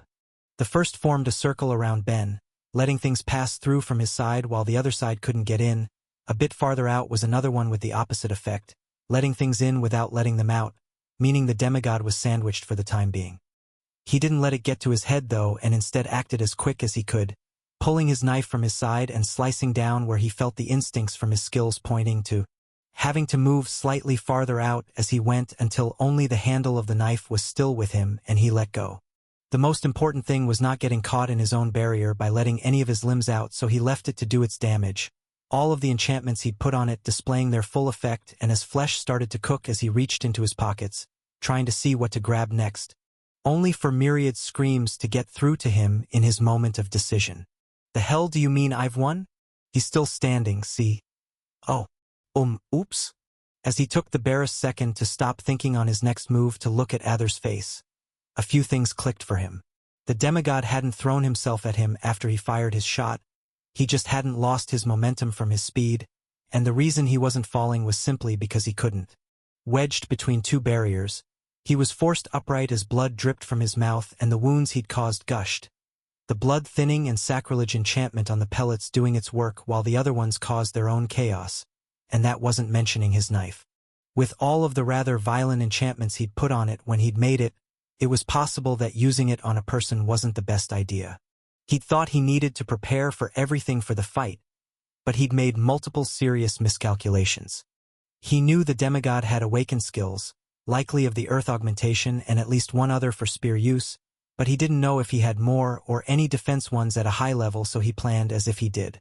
More than that, he knew that demigods were born with attributes above 1,000, but considering that he had likely lived for over 20 years, having all of that time to train, Ben had prepared for far worse. Never would he have guessed that the man who viewed himself a powerful warrior hadn't bothered to train any more than he needed to, happy to accept his natural-born strength that already towered over others. Even more than that, Ben hadn't expected to be in a place where he'd won. He was sure he'd be able to hurt him at least a bit, letting him work out some of the anger of just what he'd done to Thera. But he'd always planned on forfeiting shortly after that to save his skin. He knew she wouldn't want him getting himself killed over something like that, and he frankly didn't want to end up too beaten either. Well, all's well that ends well, right, Myriad buddy? Right? He turned to look at Felth and the other priests standing around, only to see them all mouths agape at the state of their demigod, none able to properly react to the carnage as he called out to them. Hey! Maybe one of you wants to announce the winner, so we can get this guy some help? We acknowledge your victory, the apostle said through gritted teeth, and it was good enough for him. Lowering his barrier, he turned to the fallen demigod to retrieve his knife. At the same time, he heard his god call out in panic and felt something strike his back. Ben acted fast, jumping away and putting his barrier up again, only to immediately turn to see just what happened. Behind him was the apostle Felth, broken spear in hand and a look of confusion on his face as he struggled to understand why his attack failed. Ben did though, and couldn't be more grateful to his past self for adding all of the defensive enchantments he could to his jacket. He couldn't be sure if it would have stopped the demigod, but against a warrior of normal strength it seemed to do its job perfectly, keeping the spear from skewering him in the surprise attack. Surround him, the apostle called out, moving past his first failure in favor of another attempt. We can't let this act go unpunished. The priests nearby shook themselves free of their shock, ready to attack him the moment his barrier went down. They were all assuming he was powering it through his own mana, not relying on a tool powered by a mana crystal, and with barrier magic being rather mana-intense, they wouldn't need to wait long as two others went to either side to begin healing him. Felth knew he couldn't allow something so disgraceful to be revealed to the world, and was willing to act to ensure it stayed hidden. The boy had come to them alone and challenged a demigod to a fight. It would be no surprise for him to end up dead doing such a thing, and the shame of killing someone so much weaker would be better for either than the shame that would come to losing to a complete nobody. But as he stared at the boy's face, spears pressed against the barrier, waiting for it to go down, he couldn't help but feel his stomach sink as he watched him break into a deep, wide grin. Damn, guess he's mad. Don't care. Hey Myriad, you gods have all sorts of dumb rules amongst yourselves that you have to obey. Surely there's something that keeps apostles from murdering each other in cold blood if they don't like the way a fight where both parties consented to end it, right? Exactly what I wanted to hear, he thought as he began laughing. He couldn't help it. Things couldn't have worked better for him if he'd tried. Silence, Felth yelled. Enough of that disgusting look. Do you not see your situation? Face your death with some dignity. Oh Felth, buddy, the best part of this is that you don't know what you've just screwed up, he told him, continuing to laugh as he pulled out his card, hiding everything on it but one very important title and holding it out for him to see. You just decided to murder a fellow apostle, and while I don't know about your god, mine's been watching this whole time. The words were small but clear, and in an instant the fire left the man's eyes. The broken spear fell from his hands as he understood the gravity of just what he'd done. Wait. Everyone back off. I didn't know Dash. You think I care? He said, cutting him off as joy sparkled in his eyes. Would it have been okay to murder me if I wasn't an apostle? I'll remind you that your idiot over there challenged me first. I just decided to give my own a bit later on. I didn't do anything to break the rules of your people's duel, but you still decided to kill me. Don't you all worship a warrior god? Is this an approved way to act? Honestly, I can only imagine what the fallout of this is going to be. What do you want? He asked, defeat plain in his voice. He knew he was in the other apostle's hand. He needed to act while doing his best to mitigate as much damage as he could. Surprisingly, though, Ben's request seemed mostly reasonable, at least it sounded so to him. A statue. Specifically, I'm going to bring one of my god to the church to be displayed. There's going to be a few rules, obviously. You lot are in charge of taking care of it and ensuring it's in peak condition at all times. It's to be treated with as much dignity and respect as if it was your actual god in front of you instead of just the figure of mine.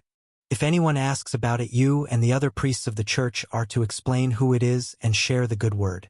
You will only talk about him in a positive light, I'll have some notes brought over when the statue is ready, but Myriad will be keeping an eye on you also. If any of you are talking shit, he'll know and act on it.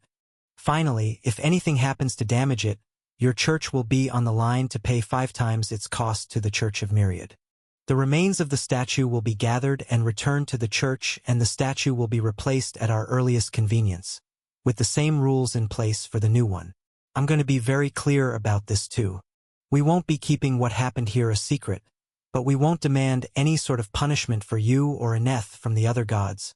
Understood? As they were at the first church of their god in the world, the location was a major source of faith for Aneth. To let a statue of a foreign god be present was a lot to ask, considering such a thing could cost his god some faith. But given the situation he'd created, he didn't have much choice.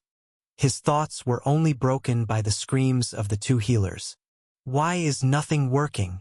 We can't close the wounds. I just need some time to talk about this with my god, he begged, getting to his knees. Please wait until Ather is healed. He looked down on the apostle before him, seeing nothing but a cornered man. No, but as a service I know why your healers aren't having much luck. Swear to Aneth as the head of his faith. You will agree to my terms, and you might just be able to save him. Fine, Ifelth, apostle of the great god Aneth. Swear to you that your statue will be displayed following your terms. Now please help him. Sure. He took down his barrier, walking past the horrified priests who had so confidently pointed their spears to him just moments before, and reached down to pull out the knife. What are you doing? One of the priests screamed as he saw it, a fact Ben brushed off.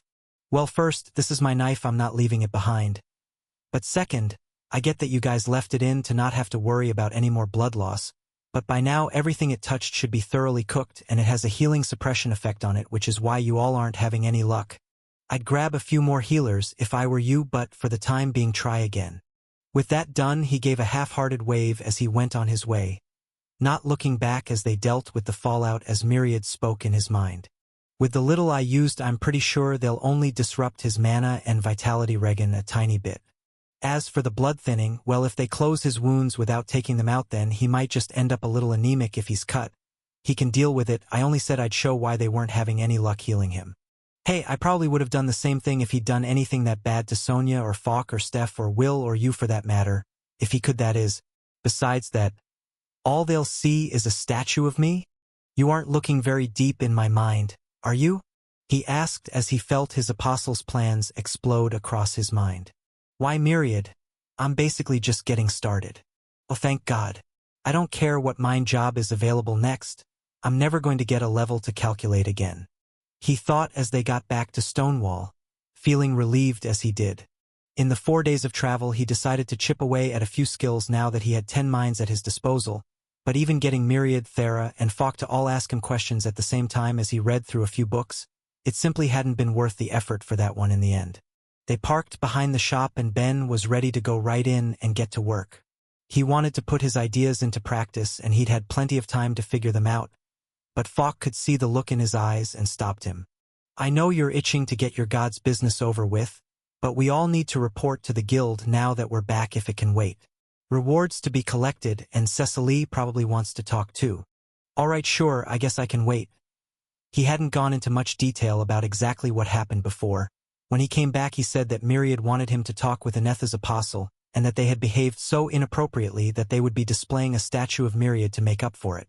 He didn't want to lie to them, but he also didn't know how to explain that he'd challenged Ather to a duel and nearly killed the man. Wait, just to be clear, I didn't kill him, did I? It's not like I stuck around to find out if they were able to heal him after I left. Hey man, do you think he was planning anything other than beating me into the dirt when he first challenged me? I'm not exactly going to feel too bad for the guy after what he did and what I saw of his personality. As they got in, they were ushered to Cecily's office, the last of the adventurers from Stonewall to get their quest reward. Well, aside from the unpleasantness at the end, I just want to say you all did excellent work. Falk, thanks for helping keep the idiot alive. I want you all to know that I've sent out a report of exactly how they acted to the heads of the guild. We are going to be treating this as an attack on one of our adventurers, and there will be consequences through a variety of forms, so don't worry about that. If you want the finer details, we can go over them later, but for now I'll take your cards. They handed them over, Falk receiving his funds and card back first while Cecily stared harder at the other two, an amused smile forming on her face. Is there an issue? Ben asked, breaking the silence and pulling her eyes to him. None, actually it's quite the good news for the Stonewall branch, I'd say.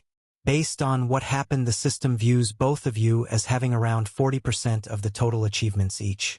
I honestly assumed as much when I say what the rewards were for the others, independent of the base quest reward of course. Either way, congratulations are in order, you're both promoted to rank 3 adventurers. As Thera cheered, her depression from the days prior all but forgotten with the good news, Ben couldn't help but deflate. To him, that sounded like nothing but added responsibility. This has to be some sort of mistake. No mistake, the guild master said with a grin. Your group told me what you did to make the one Leviathan attack the rest, and after you were knocked out, Thera played a vital role helping to weaken the remaining ones, not to mention what she did at the beginning before they emerged from the ocean. You've both proven you can handle the risks and challenges that come with being at that rank. Not that you need to worry too much about it, I don't think there's ever been a rank 3 quest in Stonewall, and it's not the sort of thing that would be anywhere close to going one-on-one with a Leviathan. You'll be fine. Let's see, I don't know what, if any of the perks of it would appeal to Thera, but why don't you stop by when you're free, Ben, and we can properly discuss what sort of information the guild can get you since you seem to like that sort of thing. Ugh, fine. I guess I need to take everything I can get in that case. So long as Thera wanted to keep up with it, he wouldn't quit, but he couldn't help but feel he was suffering from success. So now that we're alone, why don't you tell me what really happened on your little outing, boy? Falk asked when they got to the shop. After the guild, they stopped by Sonia's so Thera could rest before taking him back to deliver the statue, and Ben took that time to grab some of the supplies he needed. He'd thought he'd managed to get away without being questioned too hard, but from the look in his teacher's eyes and the firm hand on his shoulder, he knew he wasn't getting out of it. He gave his rundown of exactly what happened, explaining not only what he had done, but what he was still going to do, drawing a powerful laugh from Falk by the end. Boy, you absolute maniac. Between this, the guild penalties, and whatever Pelania and Abris end up doing when they find out, I think the Church of Aneth is going to be having a bad time for a while to come. You're really out here playing the angry husband well. Well, I didn't exactly plan for things to go quite so far. I just kind of over-prepared, and then they threw this opportunity right in my lap. Anyway, since you know all the dirty details now, could you do me a favor and run to the local jeweler while I get started? Just buy me however much of the most expensive metals you can with this. He asked his teacher as he deposited 3/4 of his total funds over. He was already incredibly wealthy from his patent for the brace, and the money continued to pour in. He wouldn't be hurting for it anytime soon.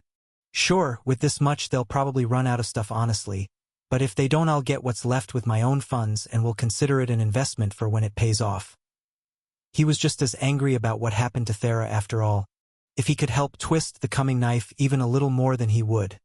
And with that he went off with Ben's now emptied spatial bag, ready to fill it up. Make sure you get a receipt for everything, he called out before getting straight to work, throwing metals into the forge to heat up as he lined up all of his mines to make sure it would come out perfect. He first cut a block of rainbow mana crystal to use. Of the shoebox full he'd first received, he still had over 3/4 left thanks to treating it like a battery, and of that he took a full 2/3. So much of the material could have powered over 100 items so long as he constructed his enchantments competently. But this was far more important. That step being the more usual, carefully shaping it around the crystal so that the mana would be expelled from its base, while the top had a small tower of the metal blended with mithril, ensuring that it would pump in more that could be released. This would make up the most important part of the statue, but that would merely be what was held within. He needed to create the shell that would be in his god's form first to contain it. For that, he got to work using 2 of the magic materials he hadn't had the chance to play with yet.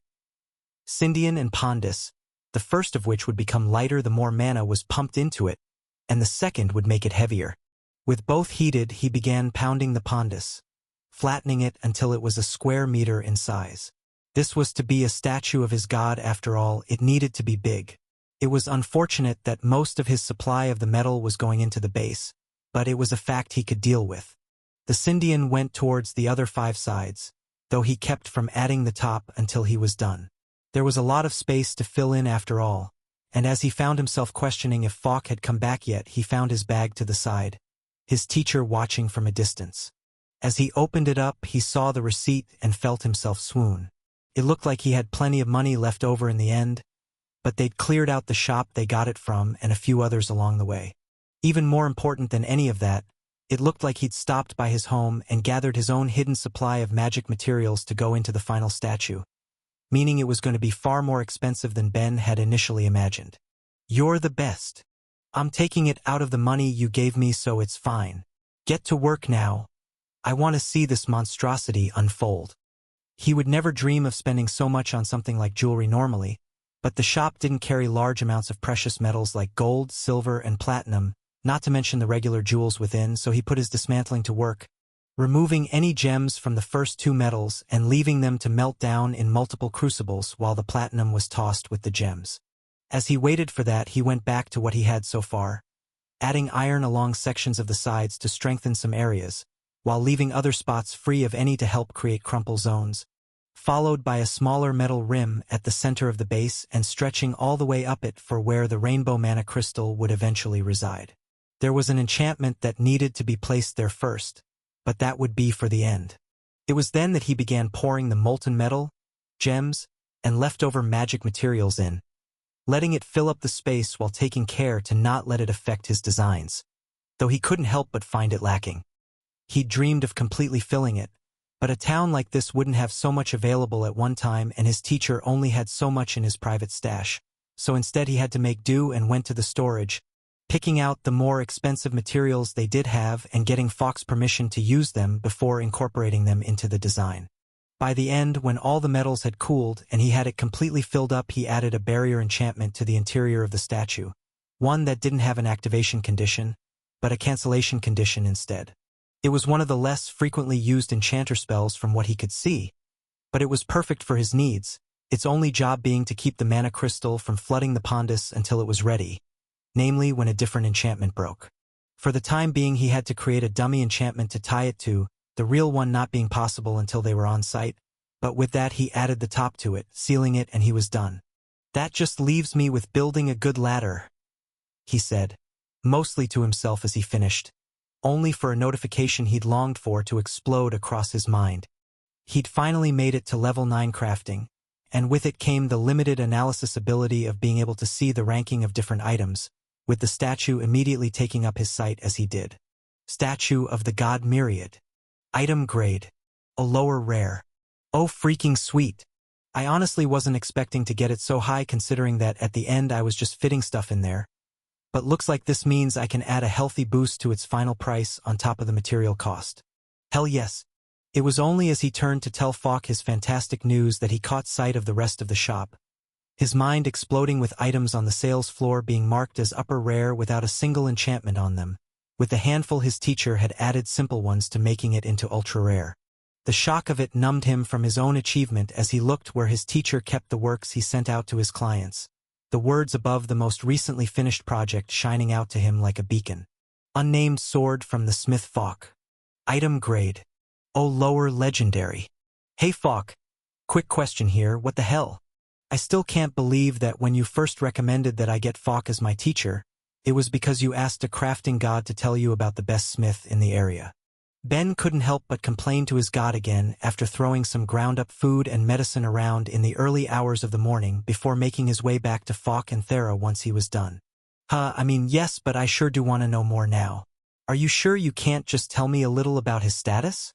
When he'd questioned his teacher about exactly what he saw, he was basically brushed off, being told that he'd already figured out that he had awakened skills, so what more was there to know? That was ignoring the fact that not only was it obvious the Yeti could consistently make ultra-rare items, something that supposedly only happened once or twice every few hundred years, but it was possible he could consistently make legendary ones too if he truly put himself into it, a level of skill that was seen every millennium. It was always possible he'd gotten lucky with that one success, but Ben doubted that. Asking about it a bit after, based on what his teacher told him, it was almost impossible to break into ultra-rare with an item that wasn't enchanted to help add to its quality, that being the sort of thing only third-tier skill holders might be capable of. That did put a cap of sorts on how high a level his teacher could be. But that wasn't saying much.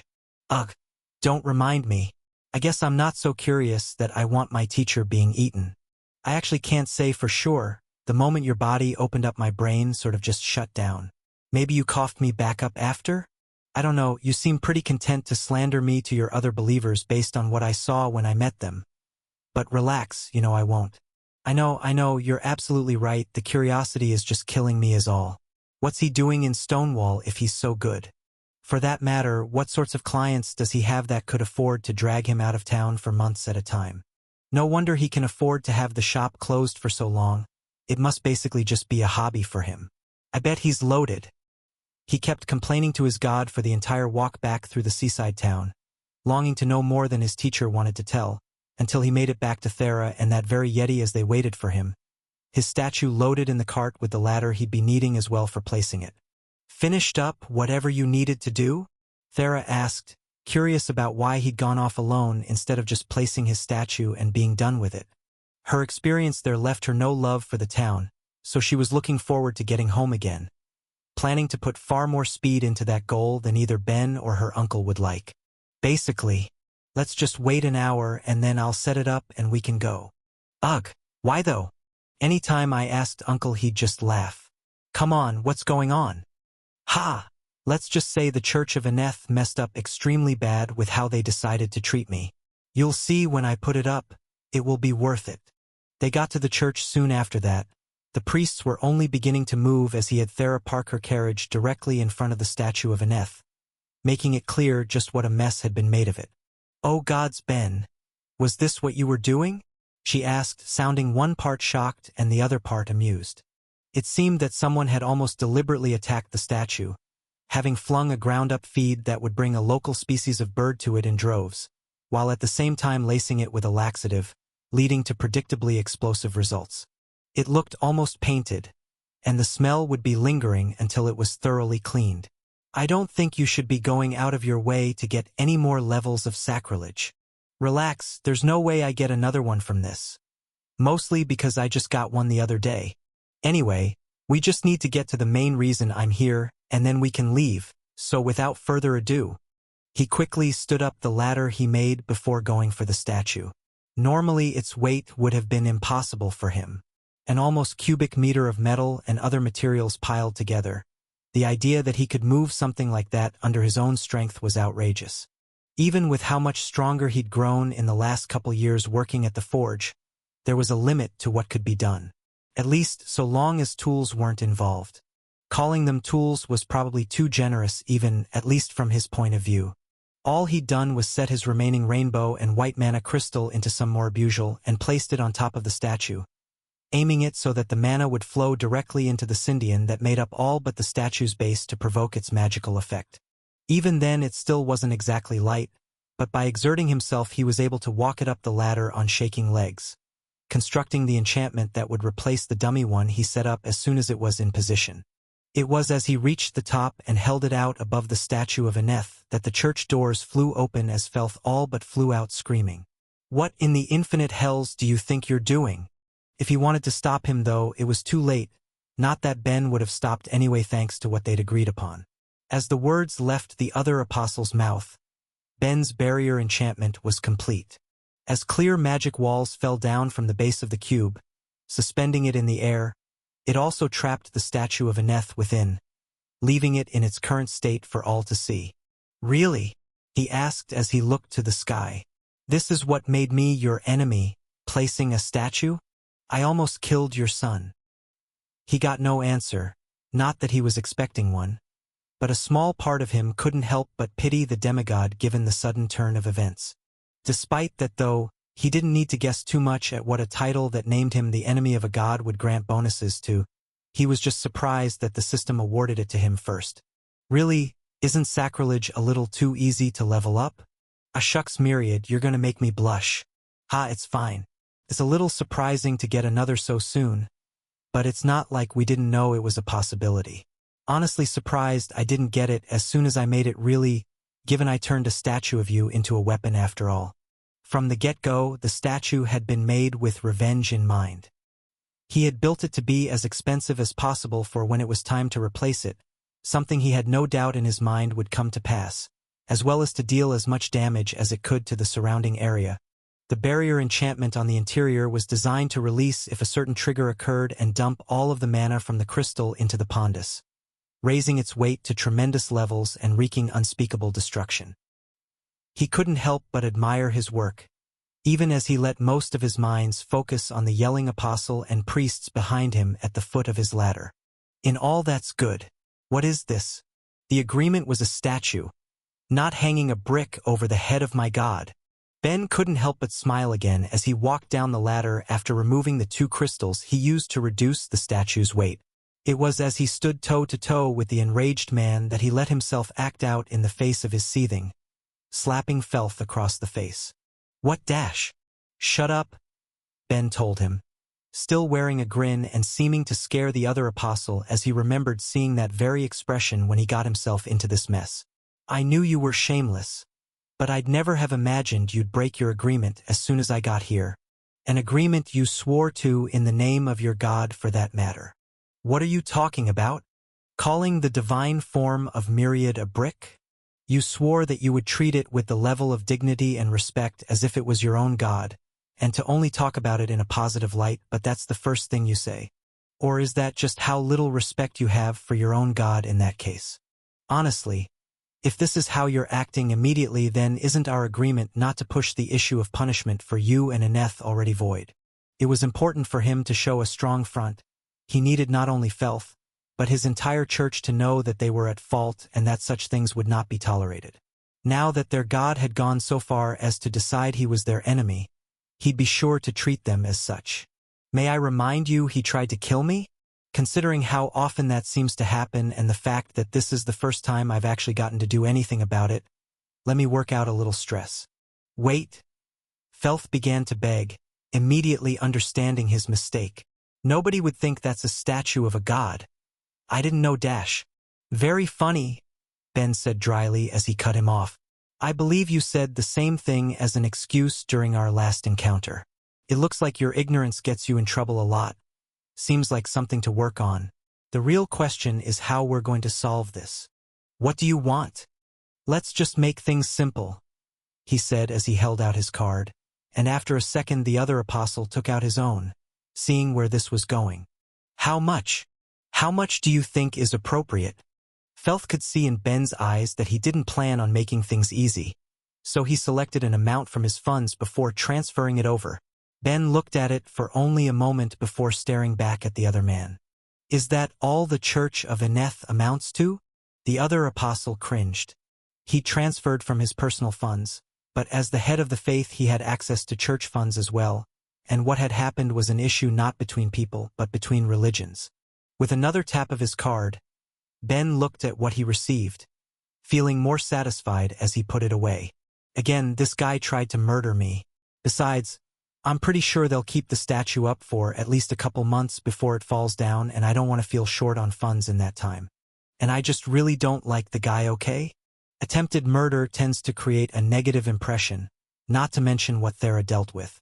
As Felth saw Ben put his card away, he breathed a sigh of relief before taking on a much meeker attitude. He knew his axe left him in the other apostle's hand. It would do him no good to mess up again. Now that I've expressed my sincerest apologies, may I ask about the statue of your magnificent god? Of course, what do you want to know? Why do you have it floating above Aneth? You must see how that could create some troubling implications, can't you? Ah, I'm glad you asked, Ben told him cheerfully as he beamed at the man. There's a few very good reasons. Obviously, it has to float because my god floats. To make the statue the most accurate representation of my dear Myriad, it had to have the same property to properly convey his grace and majesty. Of course, since part of the agreement was taking care of its upkeep, your church will be responsible for supplying it with mana. I'd get a few different priests to begin pouring theirs in right away, actually. Remember, you're on the hook for paying 5 times its cost if it's damaged after all. All right, I'll send some to get ladders right away. But dash, no ladders, Ben said sternly, cutting him off again. This is to be treated like your god. Remember? Not a figure of your God, the flesh and blood thing. Would you have construction equipment laying around such a being? No, obviously you need to build some proper walkways your priests can climb up to get to it, but don't worry, I actually placed it there for a reason, he said as he placed a friendly arm around Felth's shoulders, leading him to look at the church right behind the statue and pointing to a window in front of it. As long as a few of you lean out of it and supply your mana, it will be fine. Fine was an optimistic way of looking at it, and Felth knew it. The distance a person would have to reach would have most of their body hanging out of it. Every priest that gave their mana would have to have another hold onto them to ensure they didn't fall out. Even worse, though, would be the fact that Ather would have to give up his room for the time being. The Sobuk tried to push back the migraine he felt forming, doing his best to keep calm as he began to understand just how bad the other apostle was intending to make things for him, but pushing through the best he could. I understand. We will construct something to the best of our abilities. Well, not so fast. Clearly, whatever you make needs to be to my God's taste, right? Send any plans you draw up for it to the Stonewall Guild, and I'll let you know if they're approved or rejected. I wouldn't bother building anything until you hear from me. No point wasting your time and money like that, right? And that means you guys won't be able to pretend you didn't get my reply to give yourselves some time to use whatever you build. Of course, Myriad. Do you take me for a monster? I'll read any letter the guild hands me from them. He thought to his God innocently, while making a mental note to ask Cecily to throw out any mail for him from the Church of Aneth, so he didn't have to go to the trouble of rejecting everyone. Of course, Felth agreed, doing his best to keep his patience from wearing too thin despite the feeling of blood rushing to his head, lest he create more trouble for his God. But if that's everything, may I ask just one single request? Please, just one. Well, I'll hear it at least. Thank you. Could you please take down the barrier you have set up so that we might clean the statue of Aneth? I understand it's needed to show yours in all its glory, but to leave ours in such a state, it would be shameful. While everything he'd said had been true, the request carried another goal. It would be hard, but as they cleaned it, he could get some of the earth mages in the church to separate it from its base and push it out of the barrier. Given what Ben said, he couldn't just move the position his own statue was in, and they needed to keep it from looking like Aneth was beneath another god at his head church. Felth expected to have to beg more to get the situation he desired, willing to lower himself however much for his god's honor, but shockingly, he got almost immediate agreement, albeit with a heavy catch. Oh, of course, Ben told him, nodding in sympathy. Honestly, I really should have given you the chance to clean it first. I was just in such a hurry to get in and out because of all the bad memories here, you know? What with the treatment me and my companions received and all. But of course I can take it down. There's just one small issue. Because of an unfortunate and completely unpredictable quirk of building it, there's no way to keep the statue from hitting the ground when I do, and as per the agreement, that means paying 5 times the statue's cost. But if you're willing, then it's all good with me. Felth couldn't help but weigh the options. He had tried looking into the Church of Myriad after Ben had left, but given he could learn almost nothing in those few short days, told him it was likely a small and insignificant church that worshipped an almost powerless god. The more Ben spoke, the more it was clear that he'd set things up as he had so that the statues would break as a way to earn money from Aneth. He was sure it could put a strain on the church's finances if it happened too frequently, but the occasional accident would just have to be something they dealt with, and for this time at least they'd have to accept the cost in order to ensure their god saved face. That was the intent at least, until Ben continued talking, taking out a sheet of paper as he did. Now, in fairness of you making an informed decision about this, I have a receipt of all the material costs, as well as the price adjusted for the fact that it's a lower rare item. Lower rare. The apostle almost screamed as he took the page to look over. He'd expected something expensive, but that level of quality already had it far above his highest expectations, his stomach sinking more and more as he read each item on the receipt, the quantity that made it into the statue, and the cost of each, all of it accurately calculated, and the grand total being enough that the church's finances would be ruined if it fell a single time, let alone more than once. There's no way. If your church could afford such things, then I'd have heard something about it. There's no way you were able to put these sorts of resources into a statue. I've put up with everything else you said, but I will not let you scam us out of resources you couldn't possibly have used. Well, aside from the fact that my God can verify that everything I put is correct, let me give you a hint, Ben laughed. Do you even know what race makes up most of our faith? How could that possibly matter? It's the succubi. In fact, my church has quite a good relationship with the current leader of Analia. What does that have to? He trailed off and fell silent as he read through the list again, realizing exactly what Ben was implying. The greatest cost by far was the magic materials that made it up, which also happened to be the main export of Analia, the world's biggest supplier of such things thanks to the great Earth Spirit who made his home there.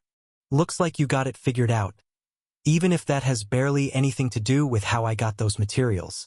So what will it be? See if I'm bluffing and let it come crashing down, or accept the truth. It's up to you. As Felth switched his gaze between Ben and the statue, he didn't think the other man was bluffing, and it made him want to be sick. All the more so when he realized that the window was still closed. The enchantments keeping it suspended in the air were running off whatever mana was in the statue still. Nothing else, making him scream at the priests behind him. Why has nobody started supplying it with mana yet? All mages, get up there now. The panic in the apostle's voice drove the priests beneath him to action as half of them ran off, knowing that when they got there they would have to deal with the still injured Aether trying to force them away. None of that mattered to Ben though. He knew he'd won and as a final act handed over a small booklet of talking points about Myriad before he walked away, leaving the other man in a panic while he got back in the cart where Thera and Falk waited, both staring at him in shock as he did. Feel like we just got front row seats to a very scary side of you, boy, his teacher commented while Thera gave her own take as she started to drive off. Just what did his church do to your God that brought out that? Oh, you know, this and that, he told her, trying to brush it off. Gotta say though, that was exhausting. Don't mind me taking a little nap. She shook her head as he closed his eyes, and he almost thought he'd managed to delay things enough for him to figure out just how to explain everything, only for him to feel the cart immediately pick up a dangerous level of speed. His eyes snapping open to his friend staring far harder at him than the road in front of her. Thera. Ben? She began in her sweetest voice, the sort that would make his heart flutter if he didn't think he might die. There's one other thing I wanted to ask. It's kind of a similar topic. Just what did you mean when you spoke to the sky about almost killing someone's son? Oh, and I'm not slowing down till you give me an answer since it's obvious you've been trying to hide something. Feeling the danger to his life more than any time he'd stood before Aether or Felth, he quickly gave in, letting her know everything that happened. Thera? Not that I don't love the company, but are you sure this is how you want to spend all of your time? Ben asked as he finished up forging a sword in the shop, his friend having made sure to spend all her free time outside of the clinic watching him work in the week they'd been back. Someone needs to be keeping an eye on you. When you're left unsupervised, if you aren't doing something to get yourself killed, then someone's trying to murder you, she told him.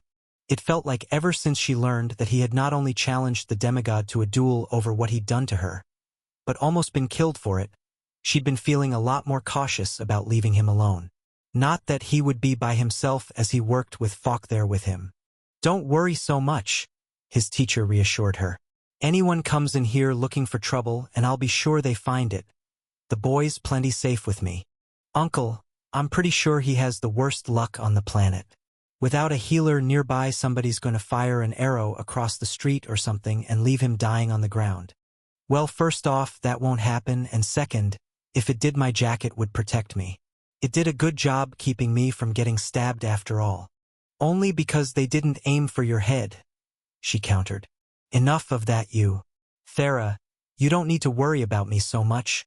I've got a god staring over my shoulders almost all the time, which wasn't enough to keep someone from almost spearing you. He couldn't deny his god's words. If he was constantly seeing her in danger, then he might act the same way. That just left the question of how to reassure her. He thought about it for a bit, deciding to start working on a different project while she was there and to talk things out as he did. Hey Falk, I'm going to grab some stuff for my own use. I'll pay you back later. All right, just don't grab anything too expensive. We have another week till we replace everything you used for your statue. He didn't plan on making anything too crazy and grabbed Thera's hand, bringing her into the storage room with him. He grabbed some thin wire they had already prepared before turning to her. Hey, do me a favor and pick a material you think is nice. What, why? 'Cause it doesn't really matter which I use, so I wanted to get your opinion. In that case, how about this one? She asked, pointing out a sky blue stone. It was decent enough at holding enchantments but was mostly used to add small decorative flourishes to other items. So it worked perfectly. With everything he needed, he left it on his workbench, pulling Thera's chair over so she'd sit beside him as he got to it. For the wire, he pulled out clippers and pliers, beginning the task of making small, delicate links by hand to shape into a chain. He fell in his work, knowing the exact size he wanted, and was thrilled to feel the metal bend to his will. Every bit was consistent, a testament to his high level, letting him make small talk with his friend as he did. Hey, tell me some things you like that I don't already know. What? Birdsie guess. Looking at stained glass is pretty nice too. Why? I mentioned before that I'd make you a necklace, remember? Figured I'd do it now since I have you here. He told her as his various minds flipped through all of the birds he knew. He'd seen plenty of unique and interesting ones in the world, some that barely seemed to qualify as such too, but he couldn't help but be drawn to those of his homeland again and again, namely a blue jay, given the stone he'd be using for it. Ideally, he'd use multiple different stones to show its colors, but he could alter the look by adjusting the roughness in different areas. You know you're not going to be able to buy me into leaving. Besides, didn't you only make a necklace before to challenge Ether? I mean, I wasn't lying about being interested in trying to make some more though. Not even going to try to bribe you either. I'm doing it because I want to, he said as he began sketching on the stone, figuring out where he wanted to make his cuts. That does remind me though. Falk, you need to make a necklace for Sonia too. What? Why? It's a contest. If Thera likes hers more, I win. If Sonia likes hers more, you win. Also, it will make her happy. He didn't bother looking to see if his teacher would. He knew Falk valued her and figured he'd go along with it, so instead he focused back on Thera as he began cutting and shaping it to his desired size. Anyway, I'm sorry I worried you so much. I really didn't mean to, Thera. I was fully planning on just getting a couple hits in on the guy and surrendering.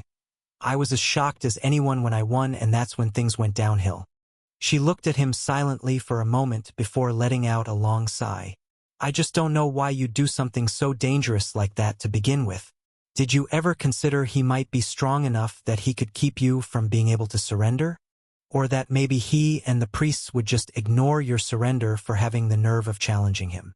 Or that he'd be able to kill you before you even got a hit in? Nope, no, I did not.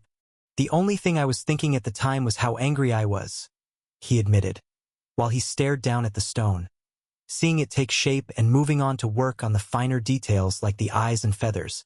Ben, he hadn't even done anything to you.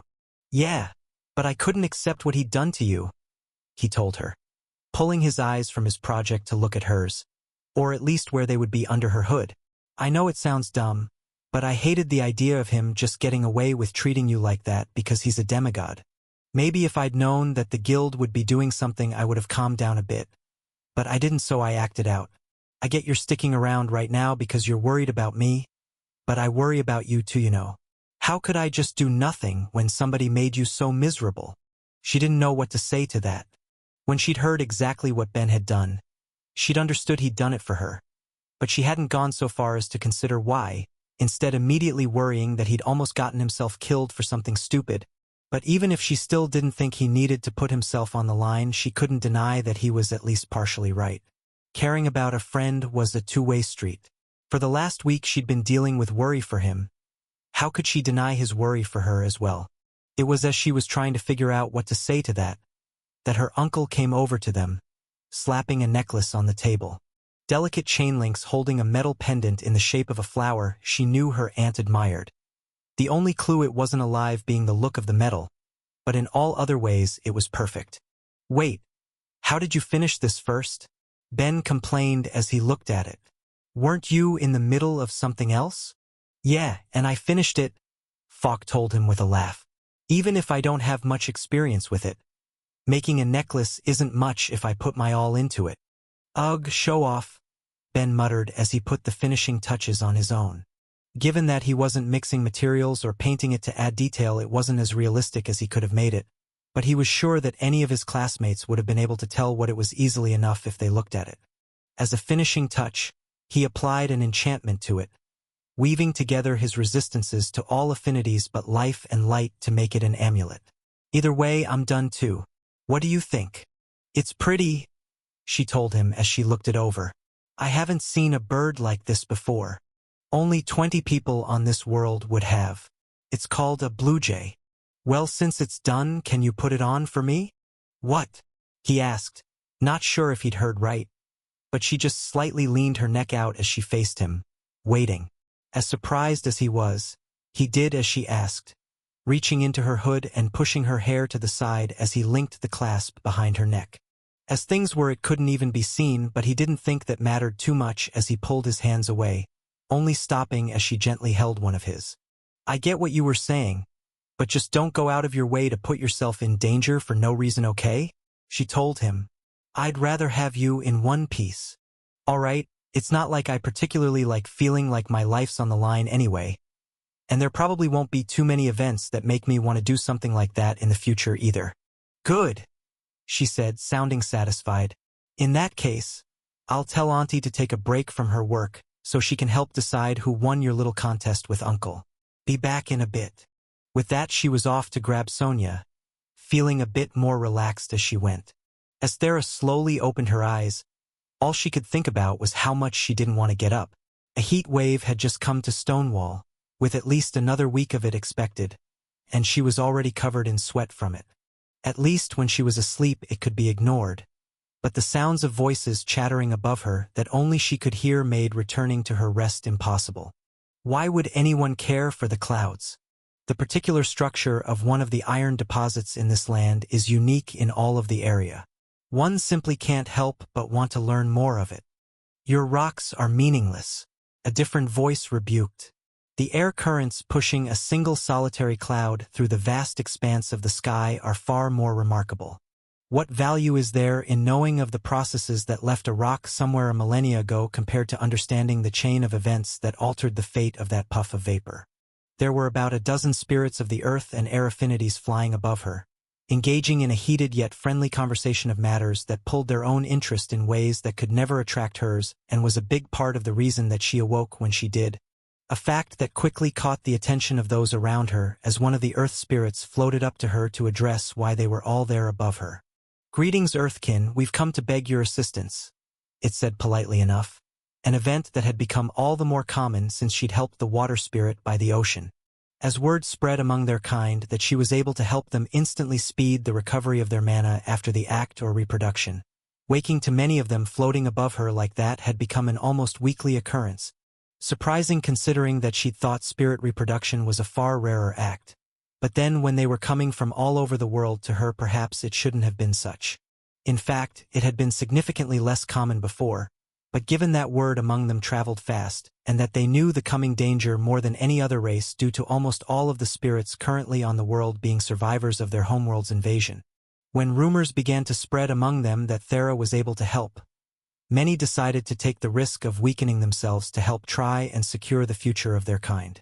She was blissfully unaware though, and after counting how many were before her and comparing it to her mana, she held out her hand, letting them drift to her one by one as she transferred it over to them. The earth spirits were the easiest to deal with, experiencing no mana loss from the transfer made the process quick and simple. It was for the air spirits things got more costly. The mana loss from transferring it to a spirit she didn't share an affinity with, making the act of providing it to 6 she didn't share an affinity with take 5 times the amount and leaving her with less than half her mana left. Something she'd never had to experience until these requests had started coming in. Well, at least things just got a little easier for next time, she thought to herself before she began speaking to them all once she finished. All right, all done. If you could spread the word that I'll need at least a week before I can do anything like this again, then that would be helpful. Though the fact that she was using so much of her mana now helped to increase both her total level, as well as her regeneration rates in a way they never had before, it would still be a few days before she would be back to full, especially since she still needed to help at the clinic on top of practicing her earth magic in her own time. Well, maybe I can put earth magic training on hold for now. She couldn't help but think as she wiped some sweat from her brow. I just want to hide from the sun. With their requests fulfilled, the spirits left, giving their thanks and promising that none would bother her for the next few days, leaving her to finally get up to shower. Even if she hadn't seen the appeal when Ben first made it, it became significantly more apparent during any extreme of temperature. Having hot water at her fingertips during a cold season was a blessing, and in the heat wave they were currently experiencing, feeling the cold water flow down her was all the better. She couldn't help but want to spend the day in there, thinking as she did that she might have been too hasty during the time when she told Ben not to do something crazy like try to build an indoor pool. But she had things to do that couldn't be put off, so with a feeling of regret she got out, off to meet Sonia in the kitchen before facing the day. She found her sitting at the table, enjoying breakfast as she waited, but more surprising was the fact that Ben was still there preparing food. She was used to him being gone by the time she was up and felt a small, cheerful smile touch her lips as she saw his back working at the counter. It was something that she'd found happening more and more ever since they'd returned from the guild quest. The things he'd said at the time passing through her head again and again. You're more important to me than that. It wouldn't feel like home if you weren't there. Even when she found herself annoyed or worried for him, those words never went away when she saw him, always threatening to leave her beaming for all to see. Even the small smile she didn't bother suppressing was easily picked up on by her aunt as she smiled back at her. "Morning, Thera. Don't you seem to be in an excellent mood so early?"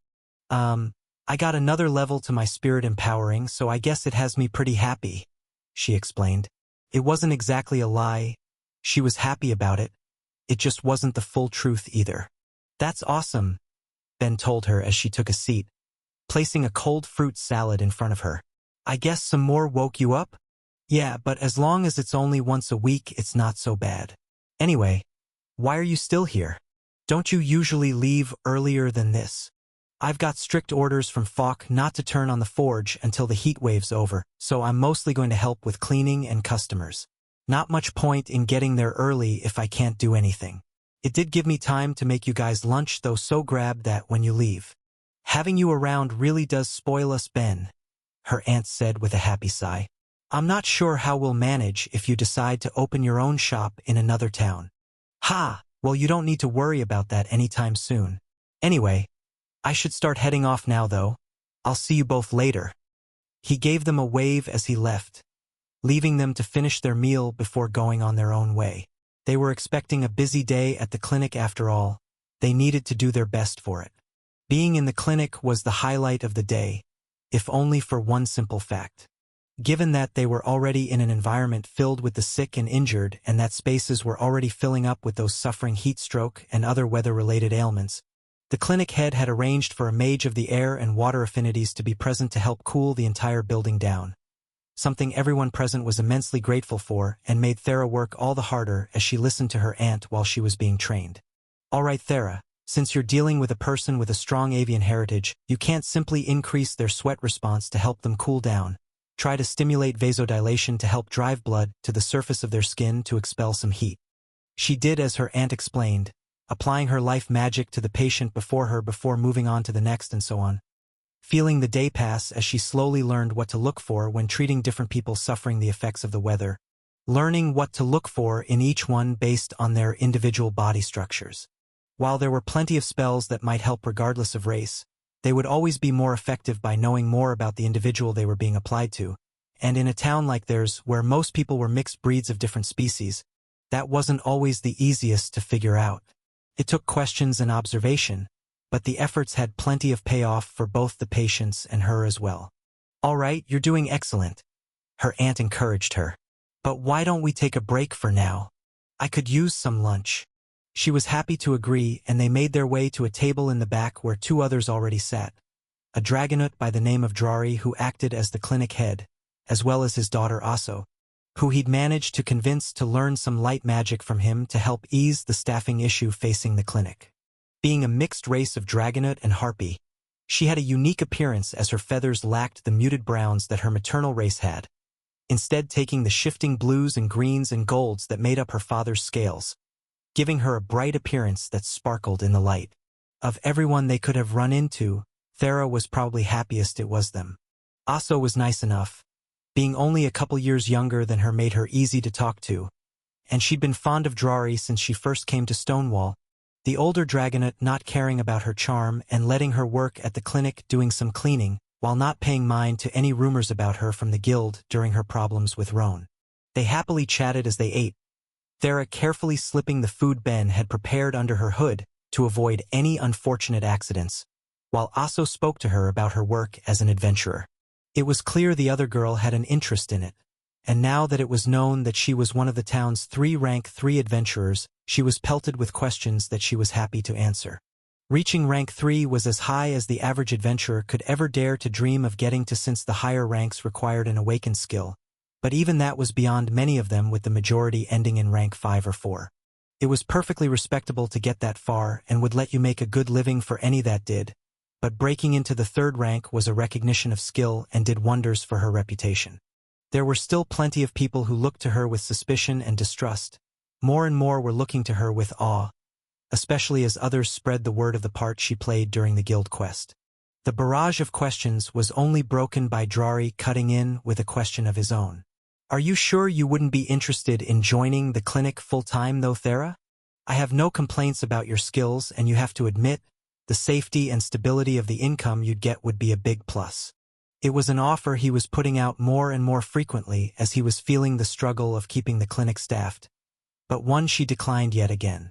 "Maybe one day, but for now I have goals I want to work toward as an adventurer.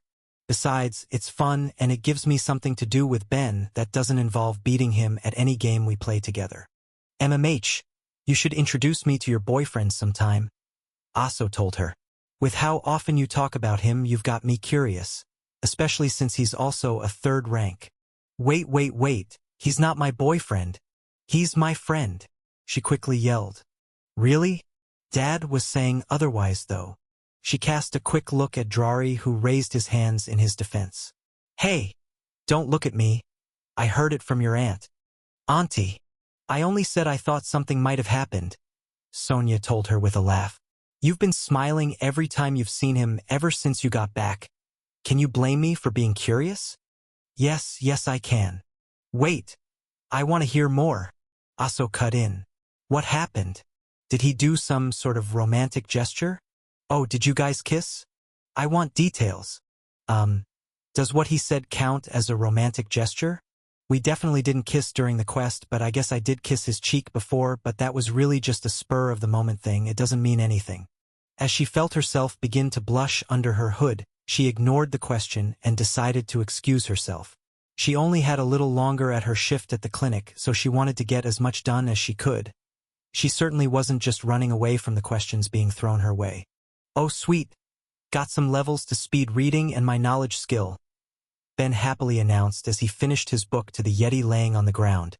While Ben was having no issue with the heat wave thanks to the enchantments within his coat, his teacher wasn't so lucky.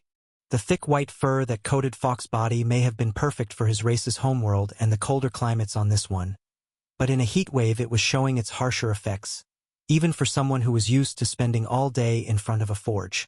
"Don't tell me you just finished another book already?" his teacher asked as he looked up at him. "You must have only started that an hour ago?" It was the 5th one he'd read through that day, and none of them were particularly easy reads. From going through thick textbooks on advanced life and fire magic, to finally reading up on the awakened space magic needed to construct the gates, as well as a book on the limits of enchanting and ending on one on skills in general. Previously he would have been lucky to get through even one of those in a day, but he'd figured out a handy trick to get through them faster by putting his skills to use. Since Complex Mind helps alter my perspective on top of giving me a few extra minds, I can use it with my speed reading to read multiple spots of a page at once and just rearrange it to the complete thing in my head," he explained, feeling like he was bragging a little. "It's pretty handy. As I keep gaining new minds and leveling up my speed reading, it should only get faster too. If you ever run into someone with a mind-reading skill, I'd pity them," Fox said with a shake of his head. "I've never heard of anyone using mind skills like you do. What can I say? Got to work to my strengths. Anyway, I know you said we aren't turning on the forge today, But dash. You try and I'm throwing you out. Are you trying to kill me, boy? But fuck. I have a theory on how to enchant with my bind skill. I've got to test it out. Ever since he failed to use it in the Dryad village, he'd been tossing the idea around in the back of his head, trying to figure out a way to make it work, and after making his way through his last book, he thought he finally had it. The forge stays off unless you do something to cool down the shop. I'm melting here. I mean, I don't think it would be too hard actually, but I'd still need to make something like an air conditioner to hold the enchantment either way. Figured as much. Get to it instead of watching me suffer this entire time, his teacher complained. Ha, sorry, he said sheepishly as he rubbed the back of his head. I was just kind of focused on my books, you know? Anyway, will you let me use it to see if I can make you something then? Instead of agreeing, his teacher got up and tossed him a piece of paper and a pencil. Just sketch up what you'd need for it and the other tool you want made. I'll sort it out without dying in the heat. He did as his teacher told him, making a sketch of exactly what he'd need and explaining it in further detail as Falk listened. The tool he wanted to test bind on was simple enough, it was basically just a compass. It was the magic air conditioner he was planning that was slightly more complex. While there were plenty of items that could produce a cooling effect, they suffered two drawbacks. The first being that unless they were enclosed like a cold box they tended to be weak if the user wasn't close by, and the second being that they took a lot of mana to run for long periods of time. Even despite those issues, there simply weren't many in town due to the weather being uncharacteristically hot. If this sort of thing was in the norm, he doubted his teacher would have ever made his home there. For Ben, though, these were no longer issues. He wasn't just an enchanter after all. He was an 8th-level enchanter that had it as his blessed skill. Combining that fact with how he could use his connect, he could likely make something that would serve its purpose even without adding a mana battery to it, though he still included a space for one in his design, a box with both a rotating fan and a water catch at the bottom. Once he'd explained how they were meant to look and the sizes of each he needed, his teacher got started, going to the storage room to grab the metal and stone he'd need before getting to work in a way he'd never bothered showing Ben before, shaping it with his earth magic. He watched in silence as before his eyes the raw materials reshaped themselves to match his designs, each one flowing like water until it locked into place, finishing in seconds as it did. God, I wish I could use magic, he muttered, mostly to himself before addressing his teacher. And why do I never see you doing that if you make it look so easy? You can get better results if you use your smithing and magic in tandem, his teacher said with a shrug. Since that's not exactly an option for you, there's no point in showing it off, but it makes the work significantly quicker. Ugh, so that's why you're still so faster than me. Man, I really am never going to be as good as you even if I do awaken my skills. Huh. Of all the affinities magics, 2 were exceptionally useful when used in tandem with various crafting disciplines, earth and fire, while water and death had its uses in alchemy. It was no wonder his teacher's items were so good when he had 2 of them at his disposal on top of whatever awakened skills he had, and it made Ben feel his own limits all the more. Even if he could enchant with those magics, he couldn't make himself actively use them in his creation process. A handicap he couldn't help but feel. You don't need magic to be a great craftsman, boy. I'll admit it helps, but you're already blowing away what I've seen from most others I've known, Falk said encouragingly before switching focus back to what was more important. Instead of worrying about that, though, worry about your teacher being cooked alive before I get the chance to pass on all I know. Yeah. Give me a second, he told him as he grabbed onto the box and began weaving and blending his enchantments. While most people would use a water or air spell when making a cooling device, he mixed things up by using a more advanced fire spell while adding the properties of the 2 others to enhance it. Unlike a typical fire spell which would be designed to let out heat and flames, he'd created it to be the reverse, drawing in heat from the surrounding air while using the water spell to cool it further, with the air properties of the enchantment made to circulate it around the room. As a finishing touch, he added an additional water enchantment to the basin at the base, letting it pull water from the air to lower the humidity and keep things colder. The moment he added a white mana battery to it, there was an instant change as the enchantments activated and the temperature of the shop began to drop. It felt like he was able to watch his teacher come back to life before his very eyes as he sat in front of it, letting the cool air blow through his fur. Boy, he began. His voice filled with a level of cheer and affection he wasn't used to hearing from the Yeti. This is the greatest thing you've ever made. Thanks, but it's shocking how not true that is. Anyway, I'm gonna test to see if I'm on the right track with my theory on bind. Do me a favor and make another box for me to bring back for Thera and Sonia. With an appreciative grunt he took for a yes. Ben left his teacher to enjoy the cold air as he focused on the compass he was going to attempt to enchant, grabbing a small piece of metal to test it with as he got to work. His theory was simple, though he had no way to know if it was right. From his reading on similar skills, he was pretty sure that skills that linked people in some way were composed of three main parts. There was the location marker, which was basically the skill saying, "I am here," the detector which kept track of the location marker at all times, and a unique signature within that kept the detector from getting confused if any other individual with the skill was around.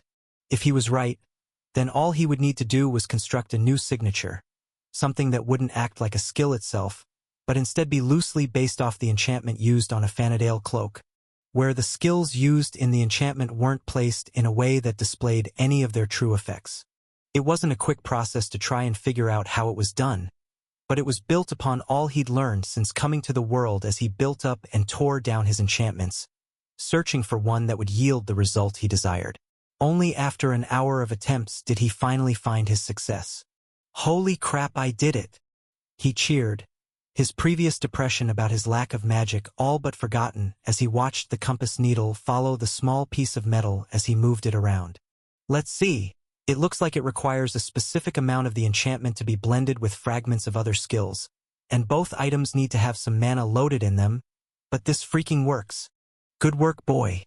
Make sure you write the process down and we can send a report to the Craftsman Guild. Since almost no one has the skill, I doubt you'll be able to make much off of it, but it's a good discovery." "Thanks, Falk. Wait, what's all this?" he asked as he turned to his teacher, seeing that he hadn't made just a single air conditioner, but a couple dozen, all waiting for enchantments. "I gave the one you made a look over, and your enchantment should have a low enough mana cost even without a mana crystal to power it. With the weather like this, we can't just not sell this sort of thing, so start building your enchantments and we'll go back to using the forge tomorrow if things aren't too busy for us." He couldn't exactly deny his teacher's words. Even if it was easy for him to ignore thanks to his coat, there were surely plenty of people in town who would want something like this, and with that in mind he got to work. After the shop closed up, he stopped by the guild to pick up some books he'd ordered. Since he was now a rank 3 adventurer, whether he liked it or not, he intended to put all of the benefits of that role to its full use, namely the information the guild would actively work to get him. He'd been ordering even more piles of books than those he'd gotten while in Analia, with a special emphasis on monsters around the world and the materials that could be gained from them. Thanks to his rank, he was able to get them for half the cost he would have when he was rank 4, and even if he didn't exactly need the savings, it was a nice little bonus. It wasn't strictly books on monsters he got this time, though, as he carried them home, but ones on ghosts.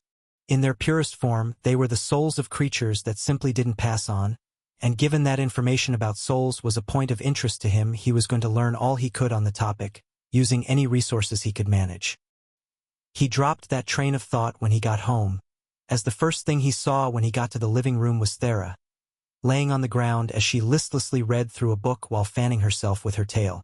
She usually had it wrapped around her waist, a habit she'd developed to keep people from being exposed to her charm should it ever slip out her cloak, so seeing her use it had its appeal. "Cute," he couldn't help but think as she noticed him arriving and gave a small wave. "You look like you're having some trouble with the heat," he joked. The majority of people he'd seen at the guild had been in the same boat, with a restriction even placed on skills like fire magic and augmentations until it passed. "Not everyone has water enchantments built into their clothing, you know. I'm pretty sure you're the only one doing well in town." "Ha! Well, we can fix that," he said cheerfully as he placed one of his air conditioners down in front of her and popped in a mana battery. As soon as the cool air started blowing out, the change in her was as apparent as it was in Falk.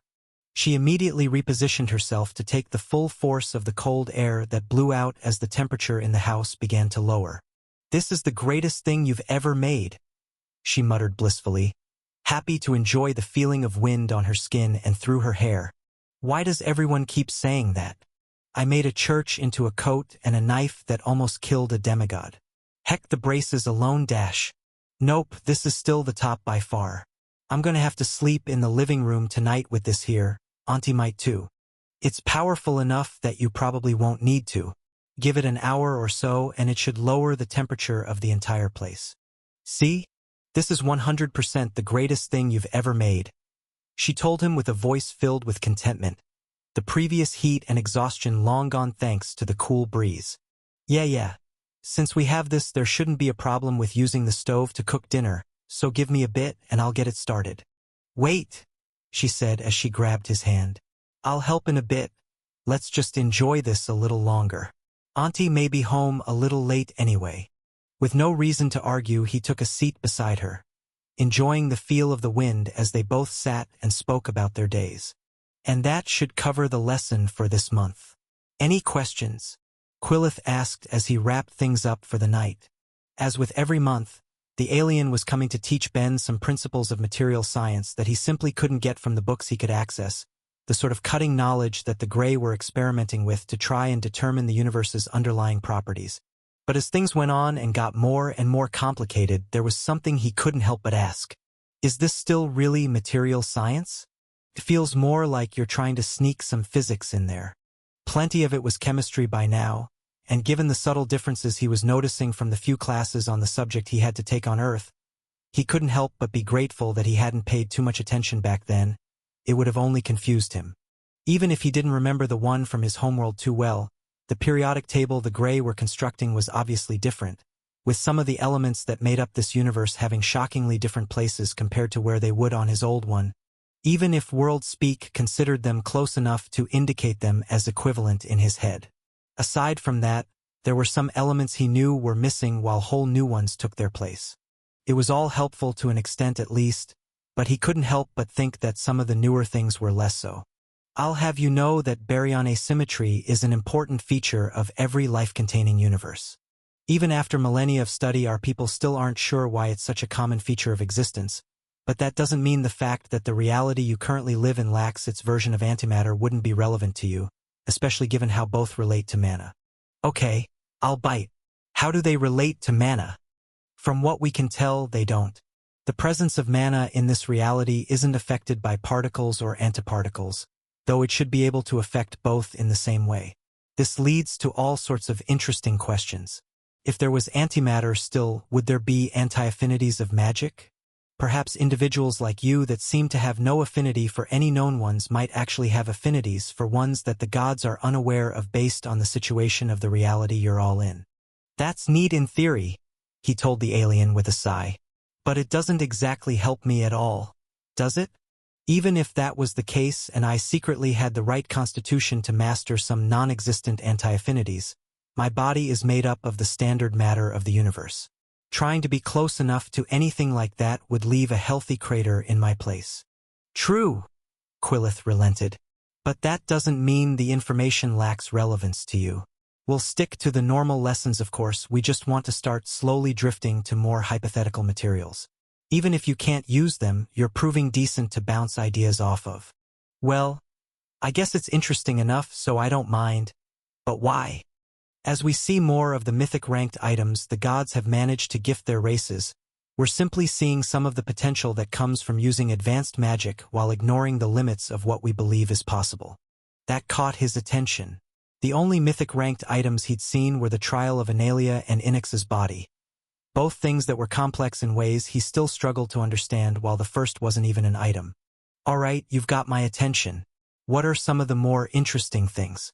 Come on, don't hold out on me.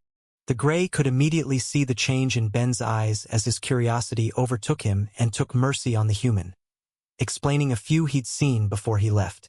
There's only a handful on the world and we haven't been able to study them in great detail, but there are things like the body of your Talos, made up of materials that don't seem to fit the models we've produced so far, but a few even more interesting ones as well. A staff made of solidified light that seems to not only have the effect of significantly empowering any light magic that passes through it, but also helps to raise the user's overall proficiency with it as well. We've seen a sword made of space-time, able to cut through anything, even spells. Lastly, of the more interesting we've been allowed to see would be an intangible floating sphere. Neither I nor the race that possess it understands what it's for, and since the god who made it died we may never. But it and the other two I mentioned were all appraised as upper mythic. Alright, sold. How do I get to see them? Everything the Gray had described was just so tantalizing. He wanted to get his hands on each one to examine in detail and plunder their secrets to apply to his own work. He couldn't begin to imagine how the things being described were made, but he wanted to know. Unfortunately, even if I wanted to, I couldn't help you on that front. The races that possess items of such quality prefer to keep them hidden from others. The only reason we were able to see them was because we're not a part of this universe. They don't have to worry about us attempting anything on them. Anyway, I have other duties to attend to. I'll see you next month. With that, he vanished, leaving Ben alone with his curiosity as he struggled to figure out just how constructing such things would be possible. Freaking tease. Wait, you know what's going on with him? He asked, switching to thinking to his god since he didn't doubt that he might still have someone watching, as paranoid as the thought might seem. MMH, I don't know. He'd avoided every hint Quillith threw out about wanting to talk about whatever issue was affecting his race. Ben knew he was on the list of potential individuals who they thought might be able to do something, but he intentionally didn't learn more than that. If he did, he felt he just might get dragged into even more nonsense than he already had been by being brought to a whole other world. Alright, if that's the case, shoot. I am more than a little curious anyway. He let out a low whistle. You're right, that's so far above my pay grade there isn't even any point in worrying about it. Yeah, well, instead of wasting my time worrying on something that's absolutely impossible, I'm going to focus on something that only probably is. He put away all of his notes he'd made while talking with Quillith and brought out some different ones as he began talking aloud to the case on his desk that contained Onyx's core. So I've gone through a lot of my books on more advanced affinity spells and enchantments by this point, and by applying what I'd seen of both the ones that made up your body, as well as the ones that were used to make up the form of my god, I think I'm on the right track for putting all of that information to use. There's some holes still, but I should be able to properly seal a soul into a rainbow mana crystal by the time I'm a 9th level enchanter, which is better than I thought. Originally I was expecting to need an awakened skill at least, so the fact that I'm ahead of that has some positive implications for being able to construct you a new body. Well, even if he can't, it still feels better to try than to sit in silence as I do it. Not like there's any harm. He thought back to his god before continuing. If I manage to seal a soul, then aside from my original goal of using it with a beast form skill, I'll also be able to use it for testing body construction. All I need to do is pick up a demon soul, try to fit it into any potential body in a way that would let the soul interact with, make adjustments and repeat until I've got something.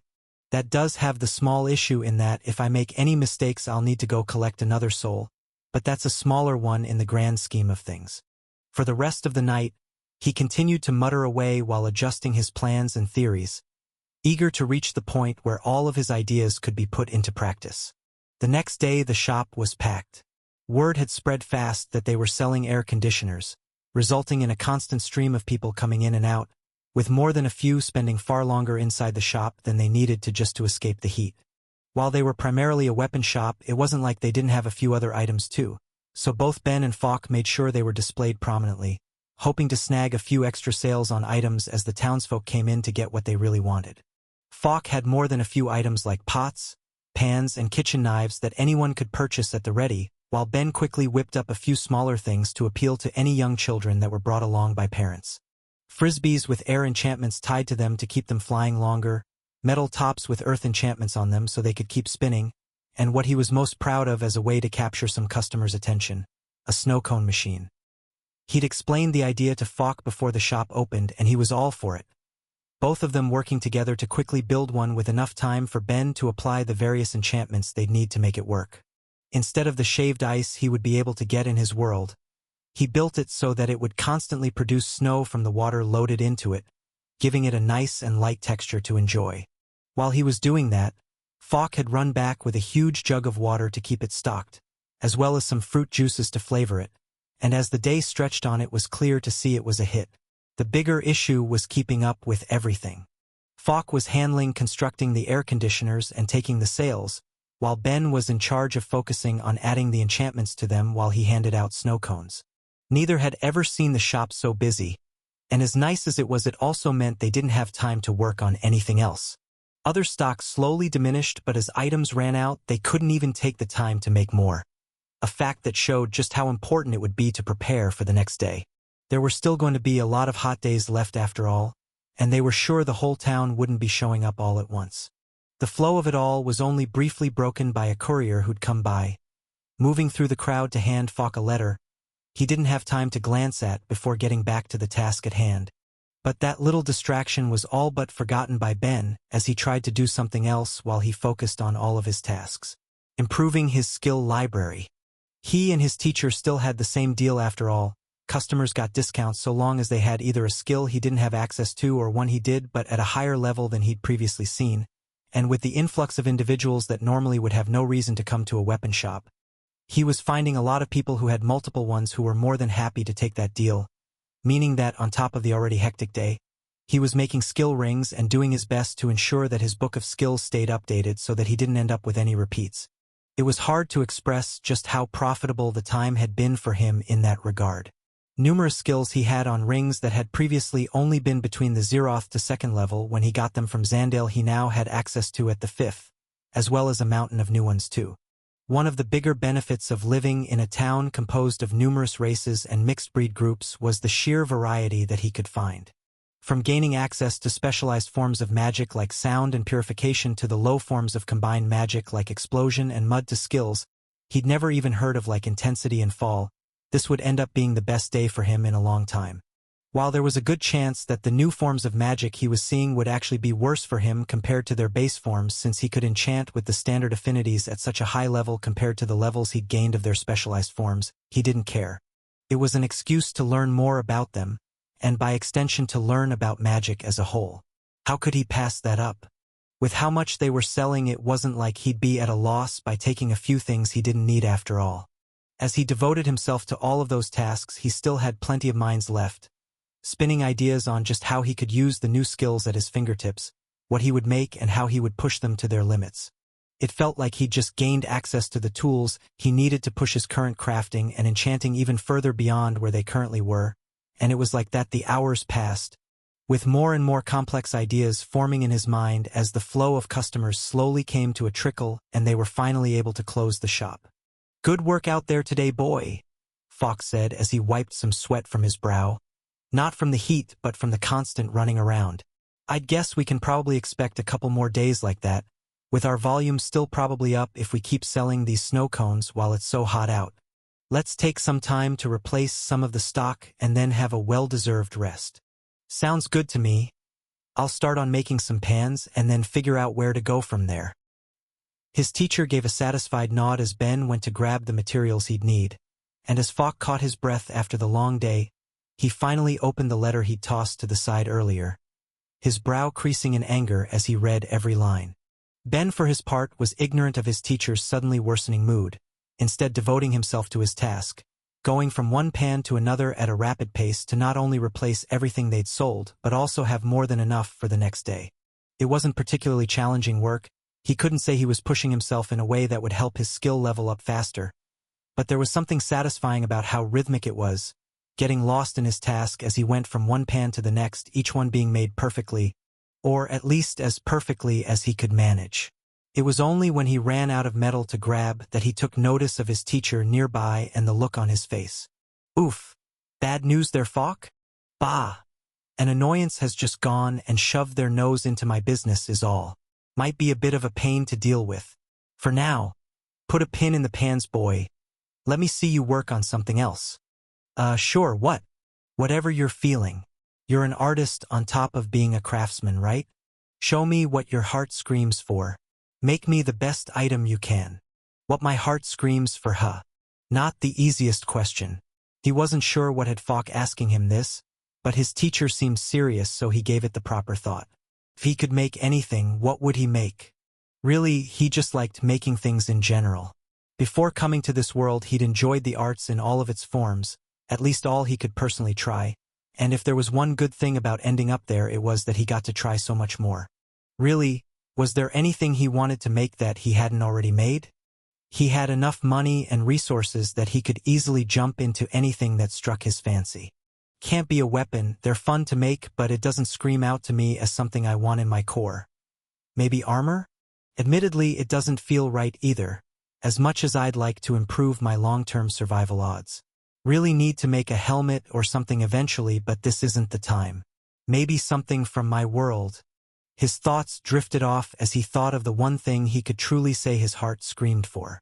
Something he'd never be able to create in this world.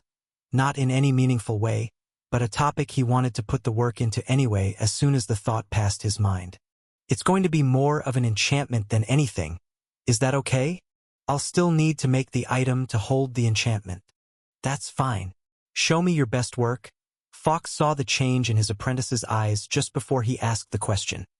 A gentle sadness filling them, along with the dedication needed to bring whatever he envisioned into reality. With no idea what he was going to be shown, he watched patiently, focusing entirely on the boy's process. With his teacher's consent, Ben went to the storage room and grabbed the materials he'd need. The base wouldn't be anything too complex. It just needed to be something that could hold a complicated light magic enchantment, ending up with a flat silvery disc about as big as a plate. With that done, he closed his eyes and took a moment to entirely focus on the image in his head. With how many minds he had at his disposal, each constantly struggling to find a way to keep entertained, he really didn't need to. But his teacher wanted him to put his all into this, so he took his time to carefully plan out every little detail. Before he took all the rings he thought he could use from his skill library and began constructing the enchantment. Falk watched from the side, his mana sense carefully trained on exactly what the boy was doing.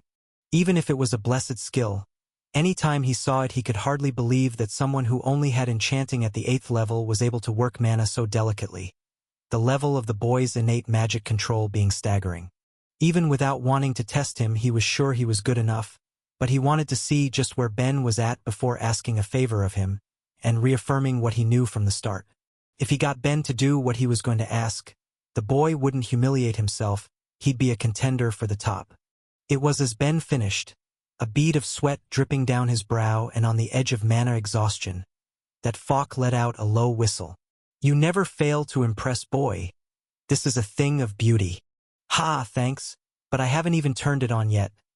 As it sat there, no mana running through it, it was nothing more than a disc to anyone without a mana sense developed for enchantments. But to both Ben and Falk, the amount of technique and skill was as plain as day. Ben couldn't help but critique himself, seeing places where he could do better and comparing his skill against anything from his teacher and those on the items of gods, while Falk couldn't help but compare it against the few blessed enchanters he'd met, as well as against himself when he was at that level. Knowing full well that neither he nor anyone else could make it to the level of skill the boy kept putting out if they'd met at the same place in life. The Yeti shook his head, eager to see just what would be revealed when a bit of mana was run through it, but put it off to ask a question. So why don't you have a spot for one of your mana batteries? It's pretty plain to see that it's going to be tough on you to power that for long, and it's not like making a spot for one would do you any harm. It just felt more appropriate this was. Ben told him with a sad smile and a shake of his head as he touched the side of the disc, pouring his remaining mana into it and activating the light enchantment that made up its core, making Falk understand what the boy meant. With mana flowing through it, a scene built itself up above the disc. A light magic illusion similar to the one he had on his music player, but to a significantly higher degree of detail and complexity, showing a scene both foreign and familiar. It was the sort of sight anyone would be used to. A family playing in a park, two parents cheerfully watching from the side as their young son kicked a ball around, enjoying the sun and the day. It wasn't what Falk had in mind when he'd asked, but this was without a doubt something Ben's heart longed for, even if it was unattainable to him, and they both stood in silence as the image of his family faded away. As the scene faded, Falk gave Ben a firm, comforting pat on the shoulder. Well, I can't say you didn't put your heart in it, boy, that was excellent. Light affinity enchanters are a rare breed because of how hard it is to work healing or illusions into enchantments. But honestly, I don't think I need to tell you just how good you did. It was clear to both of them, not only from their mana sense but from how the system reacted to a 9th level crafting skill, letting them see the rank of the item. He'd made it into upper rare, likely doing incredible things for pushing his skills in the progress. Thanks, Falk, he said, trying to push aside the mood he'd immersed himself in while working on that particular piece to focus on a different matter. But are you going to tell me what's going on now? You seem tense, maybe? Ha, that's a nice way of putting it. I got some annoying news, he said as he flapped the letter around. An annoyance with far too much power and a lack of respect for privacy's decided to put me in a tough spot, and I can only really get out of it with your help. All right, I'll do it, he said without hesitation. Boy, as much as I'm grateful, you really should hear me out first.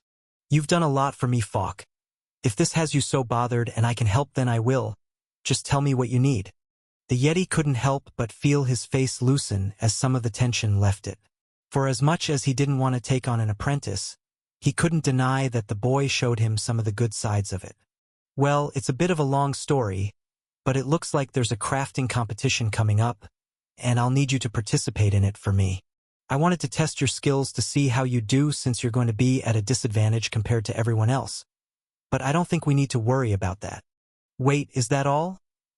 He asked, his interest captured. I'm down, it sounds like fun.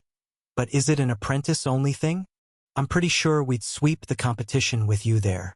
That's kind of the problem, the Yeti said as he pinched his brow. Have you heard of All Faith?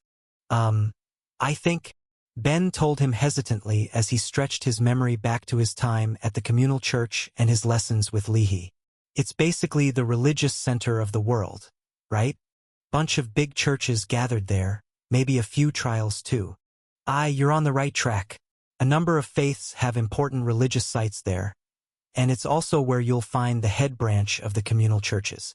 You could call it a place for pilgrimages in a way, even though they have a gate right in the city, and along with it there are two main forces. There's of course the church that works to ensure not only the prosperity of faith for the gods, but also heads the Templars who get sent off to deal with some of the messier situations you have in the world, and then you've got the ones who deal with the more financial side of things, running administration in the city and ensuring it's well off beyond just whatever the gods might need. The politicians, the head of which decided to give me some trouble. Trouble in the form of a crafting competition? As silly as it sounds, that's right, Falk told him with an annoyed nod. This isn't a new competition. They do it every couple of years and let craftsmen flood the streets to show their wares and skill. It's good for some sales and some fun if you're starting out and don't have so much responsibility to lock you to your town, but it has some rules about who can participate. Namely, that you can't have any awakened skills when you join. That's a pretty clear indicator that you're not on the same playing field after all. Wouldn't really be fair to beat down others when you've already proven that you're at the top. Okay, things are starting to come together. So I take it you have to show your card or something. Maybe they have someone with an appraisal skill? PFFF, boy, I don't think you realize just how rare people with appraisal skills are, not to mention the fact that you need an awakened version of the skill to see a person's status. I would guess there's only a couple in the world currently, and of the ones I could name I can say for sure a tournament couldn't get. They do insist on seeing your card though. You don't have to show everything, but you do need to reveal any skills you might have from a list of them. Of course, since you only have crafting and enchanting, if you show those then you'll be in the clear since you can't have any more specialized crafting skills. The issue is that they're doing things different this year. There's the regular event where anyone can come, but then there's one that's invitation only, meant to show off some of the skill that will be going into arming the people who'll keep the world safe whenever the invasion happens. It would be an honor for any typical craftsman to receive it, and even if you lose it would be good for business, but my shop doesn't have that level of prestige. As much as I try to keep my skills to myself, the slimy bastard in charge has plenty of ears around and has probably heard some rumors about me and wants to know the truth. Only way to do that is to force me into a position where I show my skills, and after that, he'll likely start trying to get me to work for him. And so if I compete instead, there's no reason for him to look at your card? His teacher nodded. The letter requested the shop participate, but he probably thinks I still don't take on apprentices. If I leave things to you, then you can do your best and have some fun, and I can watch from the sides and know I annoyed him. Of course, if you don't want to, then I could simply decline to show up. He'll probably take that as an answer in itself and try to apply some pressure to get me under him, but I do have a few friends in high places myself, so worst to worst I'll be okay. I'm fine with it, so don't worry about that. Honestly, it sounds fun even, but why don't you want people knowing you have an awakened skill, Falk? Honestly, it would be great for business, wouldn't it? Ha! Some things are more of a pain in the ass than they're worth, boy, his teacher said with a laugh. I don't want to have to deal with a never-ending stream of requests from kings and priests to make whatever stupid trinkets they fancy. I have my goals, and I won't compromise them by working for someone else, no matter how much they want me. He believed he understood where Falk was coming from. He couldn't deny how annoying it was to have people constantly trying to drag you to their side, a fact he'd learned well enough while in Analia. His only saving grace was that anyone who wanted him couldn't just come knocking on his door to bother him. But if it was publicly known he had an awakened skill, then that bit of privacy would go out the window. They could come in droves, claiming they were trying to recruit him because of that, without it having anything to do with the items he'd made. Some of them would probably be telling the truth too. If what Quillith had told him was right, there weren't many people with awakened crafting skills. Plenty of nations would be happy to move to try and get someone with them in their employ. Well, if I ever get to that point, I'll just ask Pelenia for help. All right, I got it. So when do we leave? A week. We'll probably be gone for a monthish, and also head home and start your packing. I'll worry about stocking up the shop. A week passed in a flash as Ben dug through his bag on the way to the gate. He'd packed plenty for the trip, including a crate of books, a variety of materials to use for the coming contest, his prized chef's hat, and Kiss the Cook apron. A bunch of items he'd made prior to sell while the competition ran, and most importantly, Thera's spare cloak. Since they had so much to bring and it sounded like it would be exciting, she was eager to join, not to mention the fact it was an excuse to leave the heat Stonewall was facing for somewhere cooler, so they made sure to bring the one Ben had made her when they'd first started getting to know one another better. Something they should have been keeping in the bags anyway. Even if it didn't allow one to see through it the way a proper Fanadale cloak would, it would give them the chance to get a replacement if anything happened, even if she'd have to be led to it. It was as they got to the gate after far too quick of a ride in the cart, ready to drive through to their destination, that Ben paused to admire it. Now that he'd read up on its construction and the enchantments that made it up, he couldn't help but get lost in its beauty. The delicate weaves of mana tearing a hole in space to allow the fast and convenient level of transport that made travel around the world possible. Even if the more standard means of transportation were lacking, he could only dream of making one himself, while at the same time questioning how it could be improved. After all, gate construction depended on having both an awakened enchanting skill on top of space magic, something that was already rare enough, but what if there were even more options available? What if the enchantment was modified using awakened versions of other magics to enhance it? He couldn't help but fiddle with the idea in the back of his head as they passed through the gate. Once they did, though, making it through the crowds of people traveling through the empty space that connected lands to go far and wide, he found himself in a completely foreign environment to him. Despite living in a mixed town, the architecture he was used to seeing was fairly consistent, with only a few changes here and there to account for different body types. Not so with All Faith. Towers stretching into the sky next to pits receding into the earth, temples and churches, monuments and mausoleums, tents and tabernacles, all blending together in a mess of cultures showing one another how they lived, while trying to maintain some sort of harmony. And Ben knew there was even more. The smell of the salty sea air told him they were on a coast, with the buildings of aquatic and semi-aquatic races having their place too. More than that, though, was a feeling of one of his skills screaming out to him as he looked around, a feeling he tried to ignore as he was able to easily pick out where on each structure or monument he would go to if he wanted to destroy them. People walking by that he couldn't help but notice how to take apart and had to assume he was seeing, either due to their level of faith or else because they were major figures in it. Priests, oracles, apostles, all were present in the city after all, either working to guide their believers or gain new ones, and all were equal targets of his sacrilege skill, even if he bore them no ill will. Pushing the feeling of it back, he instead looked to his companions. Thera clearly wanted to look around and explore while Falk led them to their destination, one of many embassies in the city, the one for Analia, where they would be staying for the next few weeks. You know, if this guy was going to go out of his way to invite you, he could have at least offered rooms, Ben said, not that he minded the accommodations. He did, but I'll be damned if I stay somewhere that he can come and bother me whenever he pleases. Sometimes if you have connections you gotta use them to your benefit. Now come on. He led them in and to a desk where he showed a note to a waiting incubus who rushed into action upon seeing it. Ben looked to Thera, question in his eyes, but she only shrugged back, having no more idea than he did what her uncle had just shown as they were led up a flight of stairs to some private rooms, one for each of them with all of the amenities they might need during their stay, and gave them time to unpack before he started leading them around the city, explaining the sights for them since he'd been there before. Given the nature of the place, not only was it big, but there were plenty of tourist attractions on top of the churches. Since many people would come to pray and give their faith to various gods, it was good to do something to capture their attention all the more while they were there to get them to spend some money. It wouldn't be good for the city's economy if people only passed through after doing what they needed to after all, and while Thera enjoyed learning the history of the various cultures and faiths present there, Ben's focus was more on food, at least until he saw his first trial.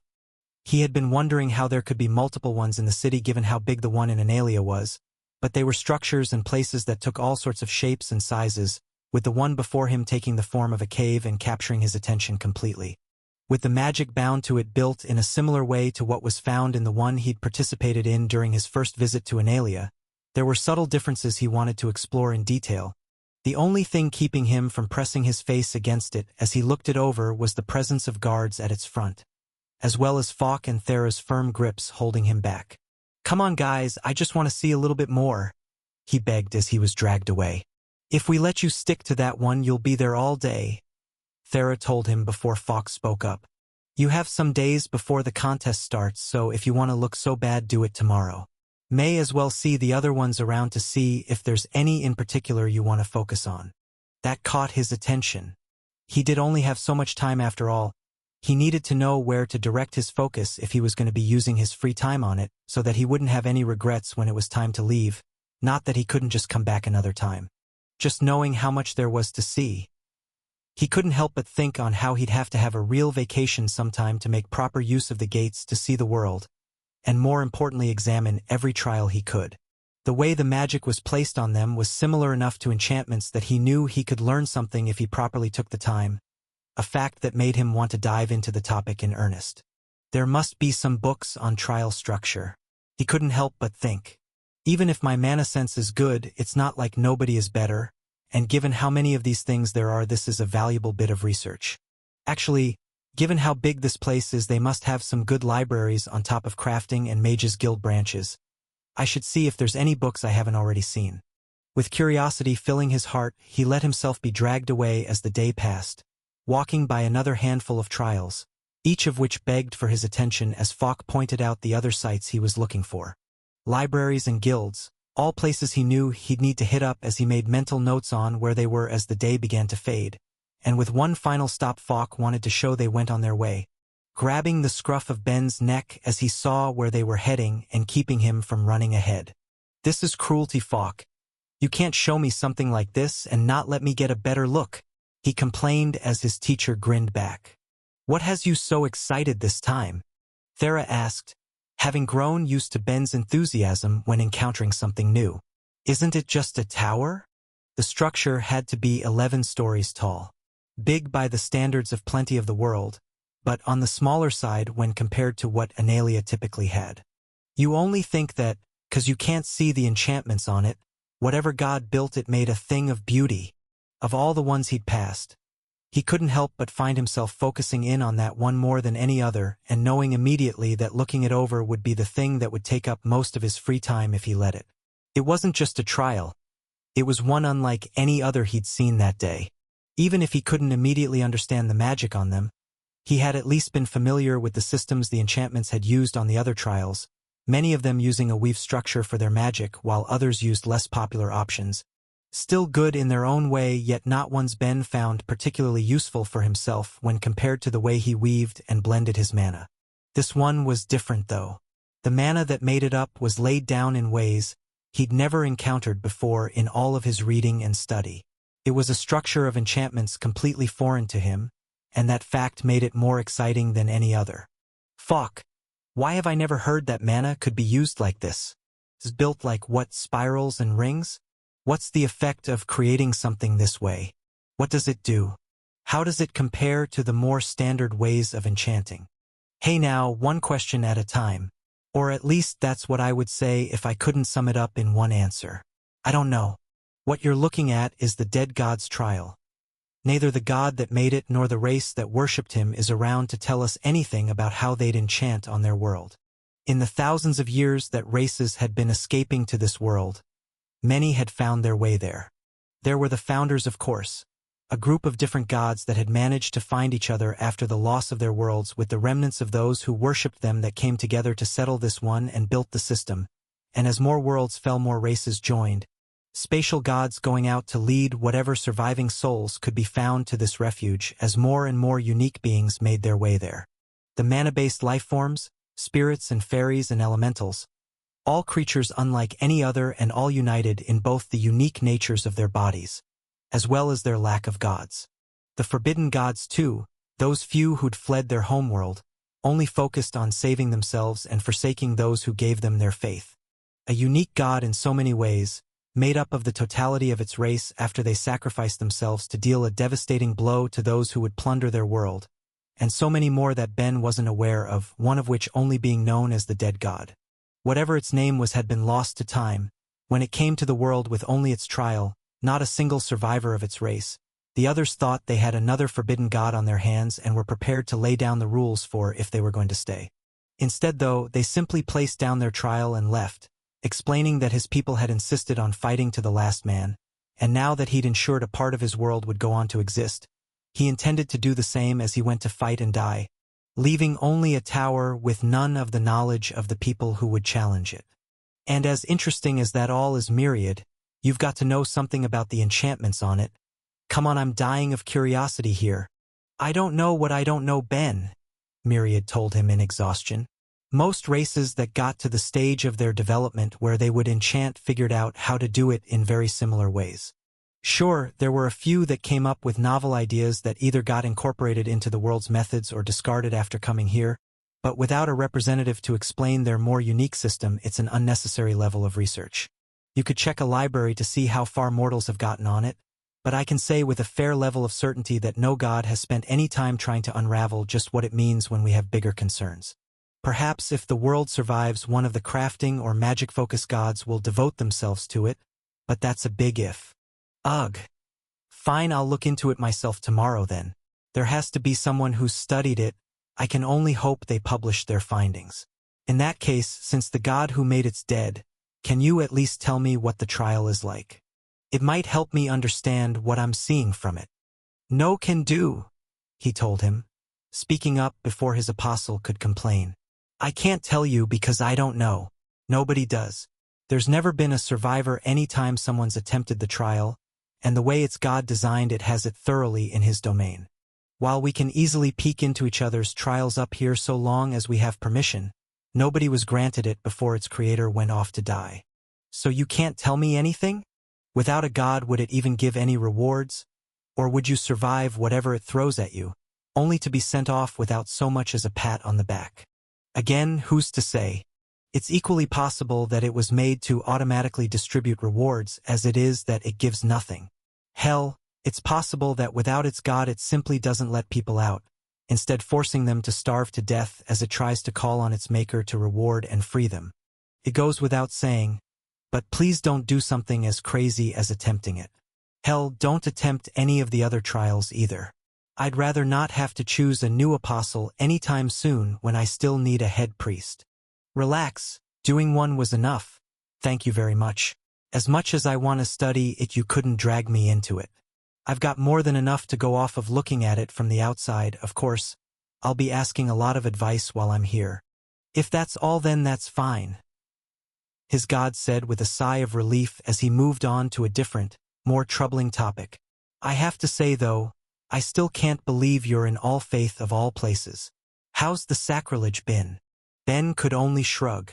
I mean, I'm feeling it everywhere, but it's not like the skill compels me to do anything so much as it points things out, so it's fine. Pointing things out is an uncomfortably good way to get your interest, though. I guess as long as you don't get involved with anyone you shouldn't and don't destroy any monuments, then it's fine. What's really important though is making sure you don't act in a way that would keep my church out of the city. I want a location here one day, you know. Really? It's a bit packed for my taste. A few too many people. Ha, as much of an issue as that is for you, it would be a blessing for me. Plenty of the world's more devout come here to offer their faith to as many churches as they can. Heck, the little bit of faith I'd receive from the communal churches was nice. But if I had a proper church and statue in this town that people could give their respects to, then that would be all the better. Well, I think you'll need some proper priests if you want that. I mean, I guess I could buy a plot of land to make you a small shrine or something and add a plaque to explain who you are a bit. How much would that set me back? Honestly, too much. As glad as I am for the suggestion, the business side of the city has land prices ridiculously high. While the church is against it and wants it to be lowered, at least to the point that each god could have their own faith represented, tourism is unfortunately as big a part of it as anything, and it's an argument that hasn't ended. Of course, since you're probably going to die pretty rich, if you want to leave your money to the church when you pass, I could probably put it to good use in a couple hundred years. His god was happy to suggest. If you live out your natural lifespan and keep making all sorts of things, I suspect you'll end up quite wealthy. I'm already wealthy and soft maybe, Ben told him as he waved off the request. I'll put more thought into my will when I'm a bit closer to the end of things, thanks. Sure. Just remember all I've done for you when the time comes. Badmouthed me to your other believers enough that they were scared when we met? Remember something else. Getting me to be your believer and not explaining that I'd have to be an apostle by agreeing?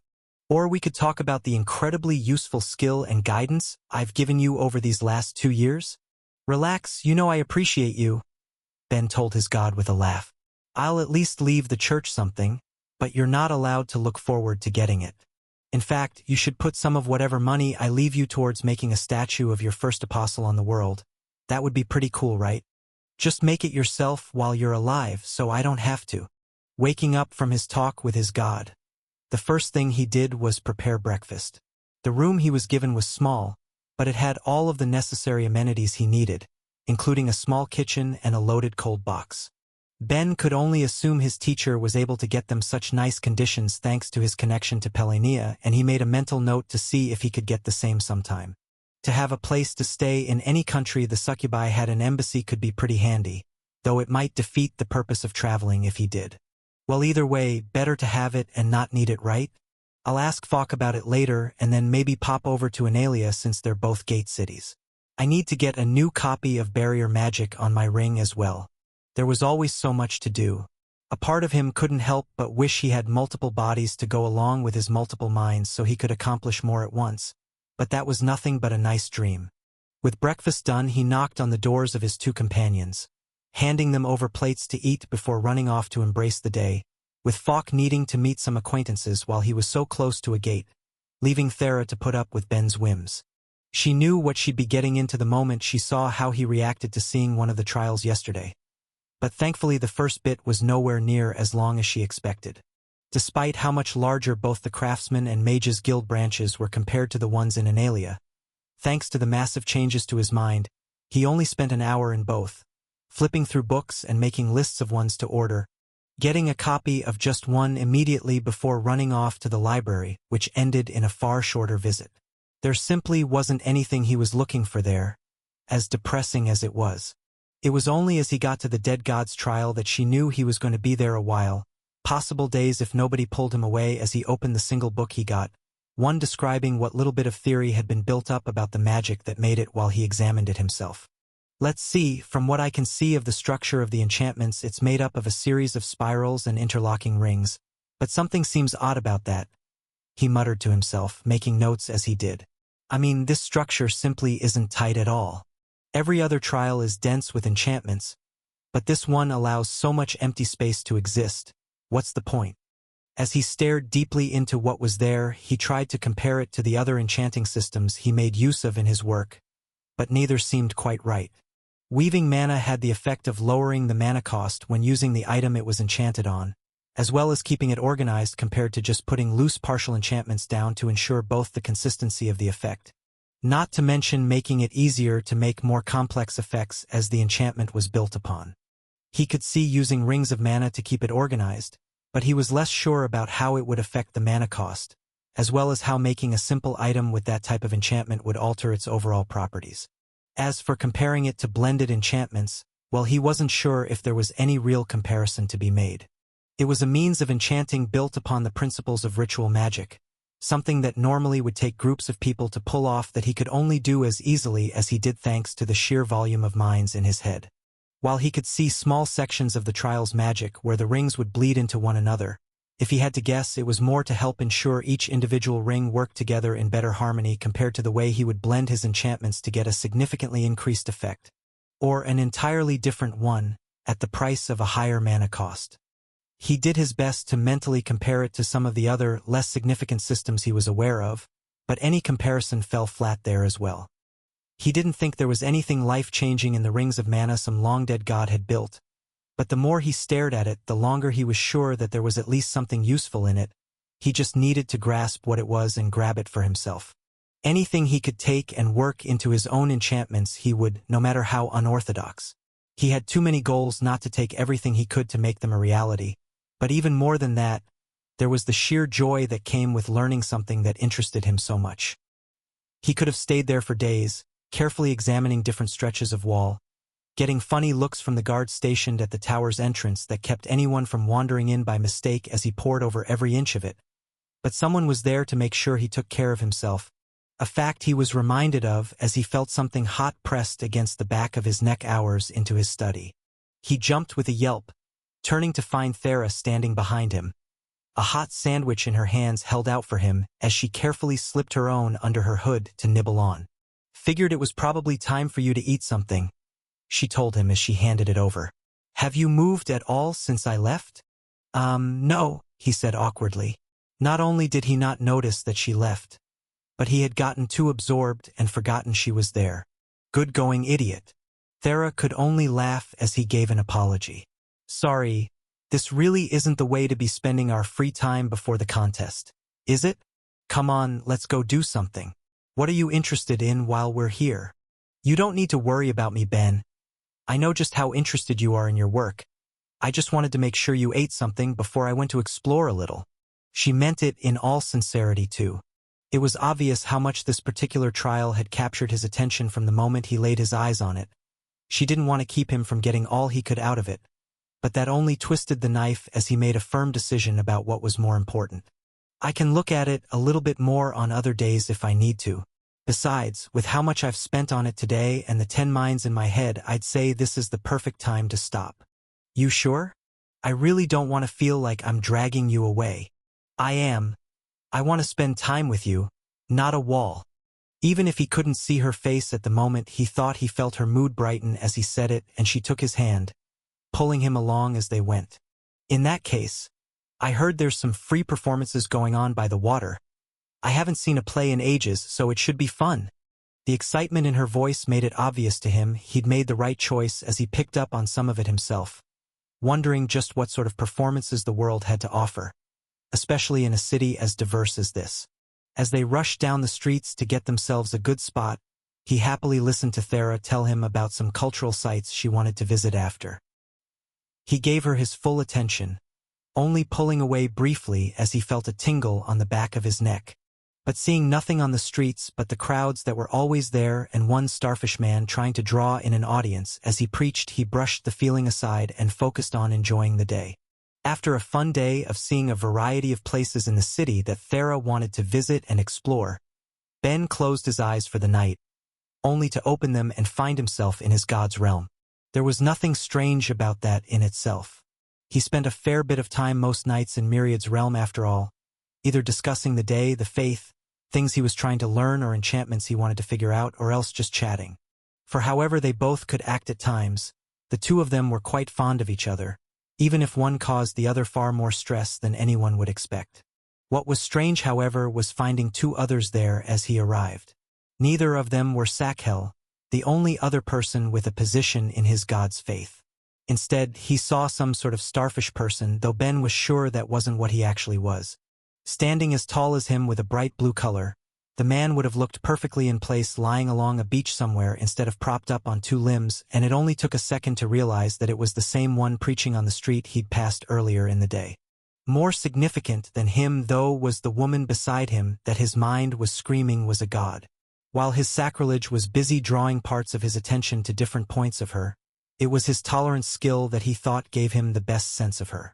This was only the third god he'd met in person after all, and as a skill that left him with a better time dealing with the divinity she gave off, it let him do a simple estimate of her strength.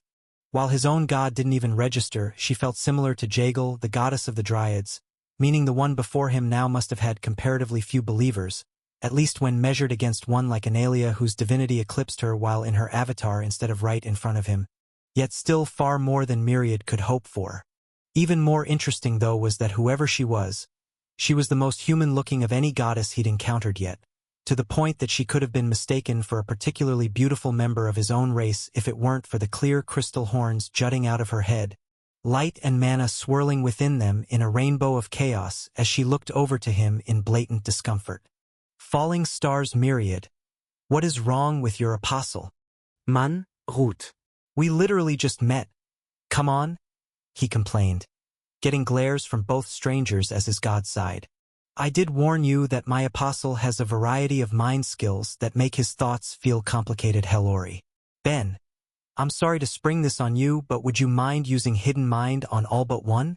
For anyone not used to it, it can feel a little loud. He did as he was asked, a small thought in the back of his head thinking he'd feel grateful if the stranger before him ignored most of what went on in his mind anyway as he looked to his god. So what's up? I've never seen you entertain guests before? An impertinent one, isn't he? Hellori asked, tilting her head at him and looking like he was something to examine before focusing in on his god. But he's right, let's get to the point. Myriad, I want to issue you a challenge. I've grown interested in the skill you've been giving your believers and want one of my own to have access to it, so here's my proposal.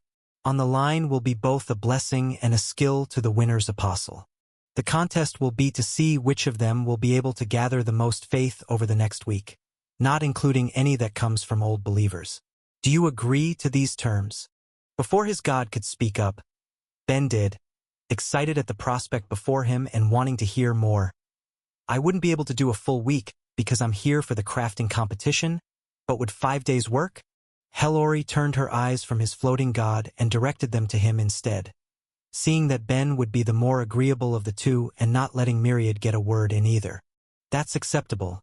The deadline I gave was for Zyzel to prepare for the birth of his young anyway, so having it draw sooner is of no issue. And the skill. I am a goddess of magic and knowledge. I've heard rumors that despite the fact that you're an enchanter, you haven't cultivated a proper magic skill of your own to use it with, instead relying on getting around it thanks to the one from your god. Should you win, I'll help you change that. After all, a magic can be useful in ways an enchantment won't. He didn't even have to think about the offer. Even though what he could do thanks to having both connect and enchanting was arguably infinitely better for his work than what having a single magic skill would be, that didn't change the fact that he wanted one. He'd spent over 2 years now being denied one of the coolest aspects of the world he was now forced to live in. If winning this challenge could change that, then he would absolutely make sure he did. Ben-Myriad said in a hurry, trying to discuss things with his apostle, only to be cut off as he did. We'll do it, he told the goddess before him confidently, hearing a system notification ringing out in his head as he did. As the words rang out for all to hear, Hellori broke out into a thin smile. Well, I didn't know the system would accept the apostle's agreement without the gods, but then I guess no apostle has ever agreed to something like this without caring for their god's opinion. I must thank you for letting me learn something interesting, she said before disappearing along with her apostle, leaving Myriad to crash to the ground in response to Ben's rash decision as more notifications rang out in his mind. You really are the worst apostle, you know that? How are you so bad that you just revealed an unknown, horrifying aspect of the system? I'm almost certain nobody else knew you could agree to that without me either. Honestly my bad. Ben told his god sheepishly as he ignored the notifications going off in his head. I didn't mean to go all in, it was just... She found my weak point. Myriad, you know I want a magic skill. For all the good it would do you, the cube said with a sigh. Despite being a god of knowledge, she clearly didn't do her research enough. Of course, she would always get tunnel vision when she set herself on something.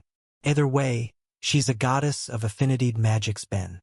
Her homeworld never developed any non-affinitied ones, so she isn't compatible enough with them to give you one. What? He yelled out, feeling outraged. Freaking scammer. Are you sure she can't give me an affinitied one if I win then?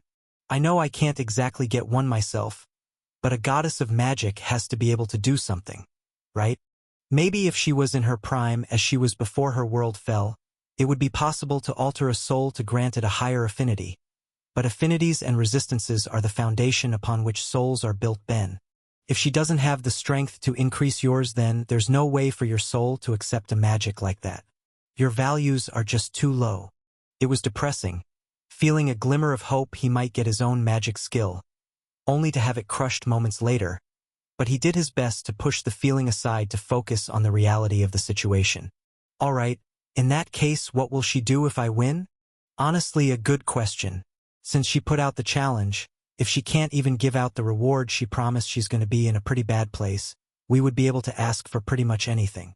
That doesn't matter though, 'cause we won't win, his god groaned. Do you think she would have put the challenge out if she didn't think she would win? The point of this challenge is to earn faith, that means believers. They aren't exactly easy to get. She probably has a handful right on the edge that she's planning on tipping over the scales to earn as much faith as she could. Well, let's put a pin in that for now. I don't think we're as bad off as you seem to think. I just need to organize some ideas. In the meantime, tell me a bit about her. Do you guys have some history or something, or is she always like that? Ugh, she's not a fan to say the least, his god explained. When I first got to this world we actually got along quite well. She shows a completely different side of herself to those she likes, and as a goddess of knowledge a love of learning runs strong in her. It was only when she learned that I destroyed my homeworld that she turned so cold to me. Of course, she's probably not lying about having an interest in my skill. It's drawn the eyes of a few crafting gods too after seeing how it's used, but if I had to bet she put out the challenge to be petty. It was easy enough to ignore me when I didn't have any believers, but now that I have a few she might just want to cause some issues. Which very much will happen when she wins, by the way. Do you have any idea how much harder it is to give a skill to someone that doesn't give you their faith if they don't do a trial for you? I'm going to be in the red Ben. I haven't had enough believers long enough to have that much faith to spare. Not when I'm also making sure all of mine get both a blessing and a skill. Your generosity is one of your better points, Myriad, Ben told him, trying to be encouraging as he thought through how he wanted to play things. Even if they were in a bad starting position, there was still plenty of room to win as long as he did things right. He was sure she wasn't powerful enough to have herds of people eager to join her. It had to only be a handful. For now, why don't you refresh my memory a bit? What quest options do I currently have? Myriad could see the wheels spinning in his apostle's head as he tried to figure out not only a way to win, but a way to get the most out of it as he could. And since they were already in it, whether he liked it or not, he answered Ben's question. As always, there's the chance to complete an achievement in my name for 5 job levels, which would probably be your bet. Winning a contest against a significantly more powerful god than me would be an achievement after all, though the fact that it would have to be spread to other gods at the very least could make things a bit awkward up hereafter. How much more powerful are we talking? Since she has around 10,000 believers, significantly more so than I am, but nowhere near someone like Analia. Anyway, other than that, there's the option of getting me an additional 100 believers for 20 job levels, which, as nice as that would be, isn't something you'll be able to pull off in 5 days unless you save a major city or something, establish a holy land for me for 99 job levels, or lead at least 3 of my believers while accomplishing a great goal, which would be rewarded with a skill level to one that's 3 or lower, as well as 3 job levels to each of my believers who participates. Ben sat in silence as he thought about what he'd heard as his god carefully listened to the thoughts in his mind. Now that he had 10 in there, it was noisy enough that Myriad could miss something if he wasn't paying attention and only focused on the thoughts specifically directed to him. Even worse than that though was that despite not being conscious of it, his apostle had slowly become quite good at not letting thoughts come to the front of his mind where Myriad could read them, instead making choices in his subconscious that wasn't so easily seen, and where the effects of his numerous mind skills were harder to gauge. It was as Myriad felt his worries grow, with no concrete plans formed in the part of his apostle's head that was easily seen, yet a feeling of confidence filling the boy that Ben spoke up. I'll take getting 100 new believers for 20 job levels. Do me a favor and wake me up after. As Ben's eyes snapped open, he didn't waste a second as he sprung from his bed and rushed to his coat, grabbing the job crystal from its pocket to let the options fill his mind. Available jobs: Trap User, Tree Tamer, Craftsman Alchemy Path, Craftsman Artistic Path, Craftsman Blacksmith Path, Craftsman Cooking Path, Craftsman Stonecrafts Path, Craftsman Sewing Path, Heretic, Holy Craftsman, Kin, Tank, a Mathematician, Adventurer, Cursed Item Maker, a High Craftsman. No new ones, perfect. Originally he'd been planning on taking High Craftsman when he finished Fractured Mind User, finally getting to the second highest of the standard crafting jobs, but with how the timing worked out, the challenge changed things and he was going to have to select something radically different. Well, hopefully it won't be too bad, he thought to himself. I read up enough on all of my options, so all that's left to do is see if it will be as easy to cheese this one as I think. He'd try to develop plans on how to efficiently make it through any job he might be lucky enough to get, and for a couple of them he thought he had some unusually quick ways to level them to reap their benefits, not that he planned on taking them if he didn't need to. If he was wrong, that would mean either having to slog through something he didn't want or, just as bad, change it without completing it, an act that wouldn't let him keep whatever bonuses he got with it, as well as severely reduce the likelihood of his next job leveling a skill or granting a new one upon receiving it. Even if those weren't guaranteed to happen, the benefits that came if it did were too big to just throw away. And even if I'm wrong and it doesn't work out, I just need to devote myself to some quests to get through it. There's got to be an achievement or two in this world just waiting for me if I look a bit. Having talked himself into one he normally never would have picked, he called out his option, letting enough context for what he had planned accidentally slip into his mind to cause his watching God no end of despair. I'll take Tree Tamer. Name: Ben Hef. Race: human. Titles: Apostle of Myriad, the Forgotten One, Miracle Maker, Skill Learner, Enemy of Aneth. Jobs: Tree Tamer, LV2. Previous jobs: Apprentice Craftsman, Craftsman, Priest, Enchanter, Mind User, Magic Item Maker, Magic Weapon Maker, High Enchanter, Fractured Mind User. Attributes: A Vitality, 212. A Vitality Recovery Rate, 3 per hour. Mana, 161. Mana Recovery Rate, 9 per minute. Strength, 227. Agility, 86. Stamina, 753. Intelligence, 662. Affinities: Light 3, Life 2. Fire, 4. Water 3. Air, 4. Earth 2. Death 3. Dark 1. Space, 4. Time 5. Resistances: Light, 68. Life, 72. Fire, 75. Water, 69. Air, 66. Earth, 81. Death, 78. Dark, 85. Space, 63. Time, 61. Blessed skills: Crafting LV9. Enchanting LV8. Focus LV8. Passive skills: World Speak Plus. Tolerance LV4. Sacrilege LV5. Complex Mind LV5. A Bind. Partial Demonic Body. Defense Enhancement LV2. Parallel Thought LV3. Ambidexterity. Absorption Resistance LV1. Enchanting Knowledge LV5. Plant Knowledge LV2. Active Skills: Dismantling LV5. Stealth LV1. Connect LV8. Hidden Mind LV6. Calculate LV4.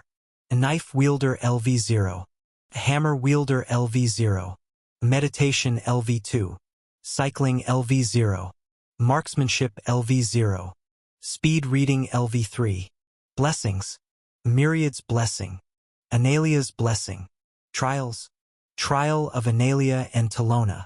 Alright, I think that's my first bonus to my Vitality So Nice. A new knowledge skill too, which sounds like it will be handy. Though between that and connect I only have 2 skills that seem like they would count towards my job experience if I level them, which doesn't leave me in the best spot. Especially considering I don't have the main skill people are supposed to have when taking it. If things don't work out I might be in a little trouble, but oh well. Hey, it's like they say, the devil's in the details. That's how we're going to win this too, so don't stress too much. First things first, I'm going to have to do a lot of work and buy some very expensive materials, not to mention find a forge to use. Since it's still dark out here but we're conveniently close to a gate. What time is it in Analia? As she woke up the next day, Thera couldn't help but be excited for whatever it had in store. The city was filled with all sorts of sights after all, and since Ben had decided to keep a limit on how much time he put towards examining the trial, that meant they'd have plenty of time to explore the city together, seeing shows and historic sites, trying food and learning about the various cultures. With a strong presence in the city, it would be like a real vacation, at least until his competition started. They were usually both pretty busy throughout most of the week. With him constantly at the shop training under her uncle and herself, no longer just practicing her earth magic but devoting plenty of days to work at the clinic, they typically just had evenings and their 2 hunting days together each week. The fact that they'd be able to just relax and have fun together left her smiling from ear to ear as she got up and dressed before heading over to his room and seeing a note stuck to the door addressed to both her and her uncle. How is he always getting drawn into all of this? She asked herself with a shake of her head as she read it over. They'd only been in town for 2 days and he already had trouble with another god. Well, I guess I should have expected as much. He is an apostle and this is all faith after all. He was bound to be roped into something. She felt a little disappointed that she wouldn't be able to monopolize his time the way she'd hoped. But if it was for his god, then she understood well enough, and at the very least he was thoughtful about it. She went into his room and ate the breakfast he'd prepared earlier for her before leaving through the gate, once again ending up at her homeland far sooner than she'd expected. As she made it to her family home, she found the same work area that Ben had been using the last time. It seemed that her family hadn't bothered taking it apart, instead leaving it in case he returned anytime soon, a judgment that had paid off quickly enough as she heard both Ben and her father chatting away within, with her dad breaking out into a powerful laugh before she revealed herself. "Haha, wonderful. You really are more than Pelania or I could have ever hoped for," Abris said with cheer. "When we'd heard just what happened to Thera during your quest together, my wife applied a lot of pressure to them as a consequence. But if we'd know you'd gone so far as to almost kill their demigod and left a weapon prepared to go off at the doorstep of their church, then maybe she wouldn't have felt the need to put them so thoroughly in their place.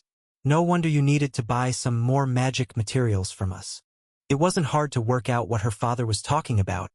It just left her to wonder what sort of pressure her mother saw fit to apply as their conversation went on. "Well, I was going to need to buy some from you eventually anyway, Abris. I can't stretch my mithril and mana crystals forever.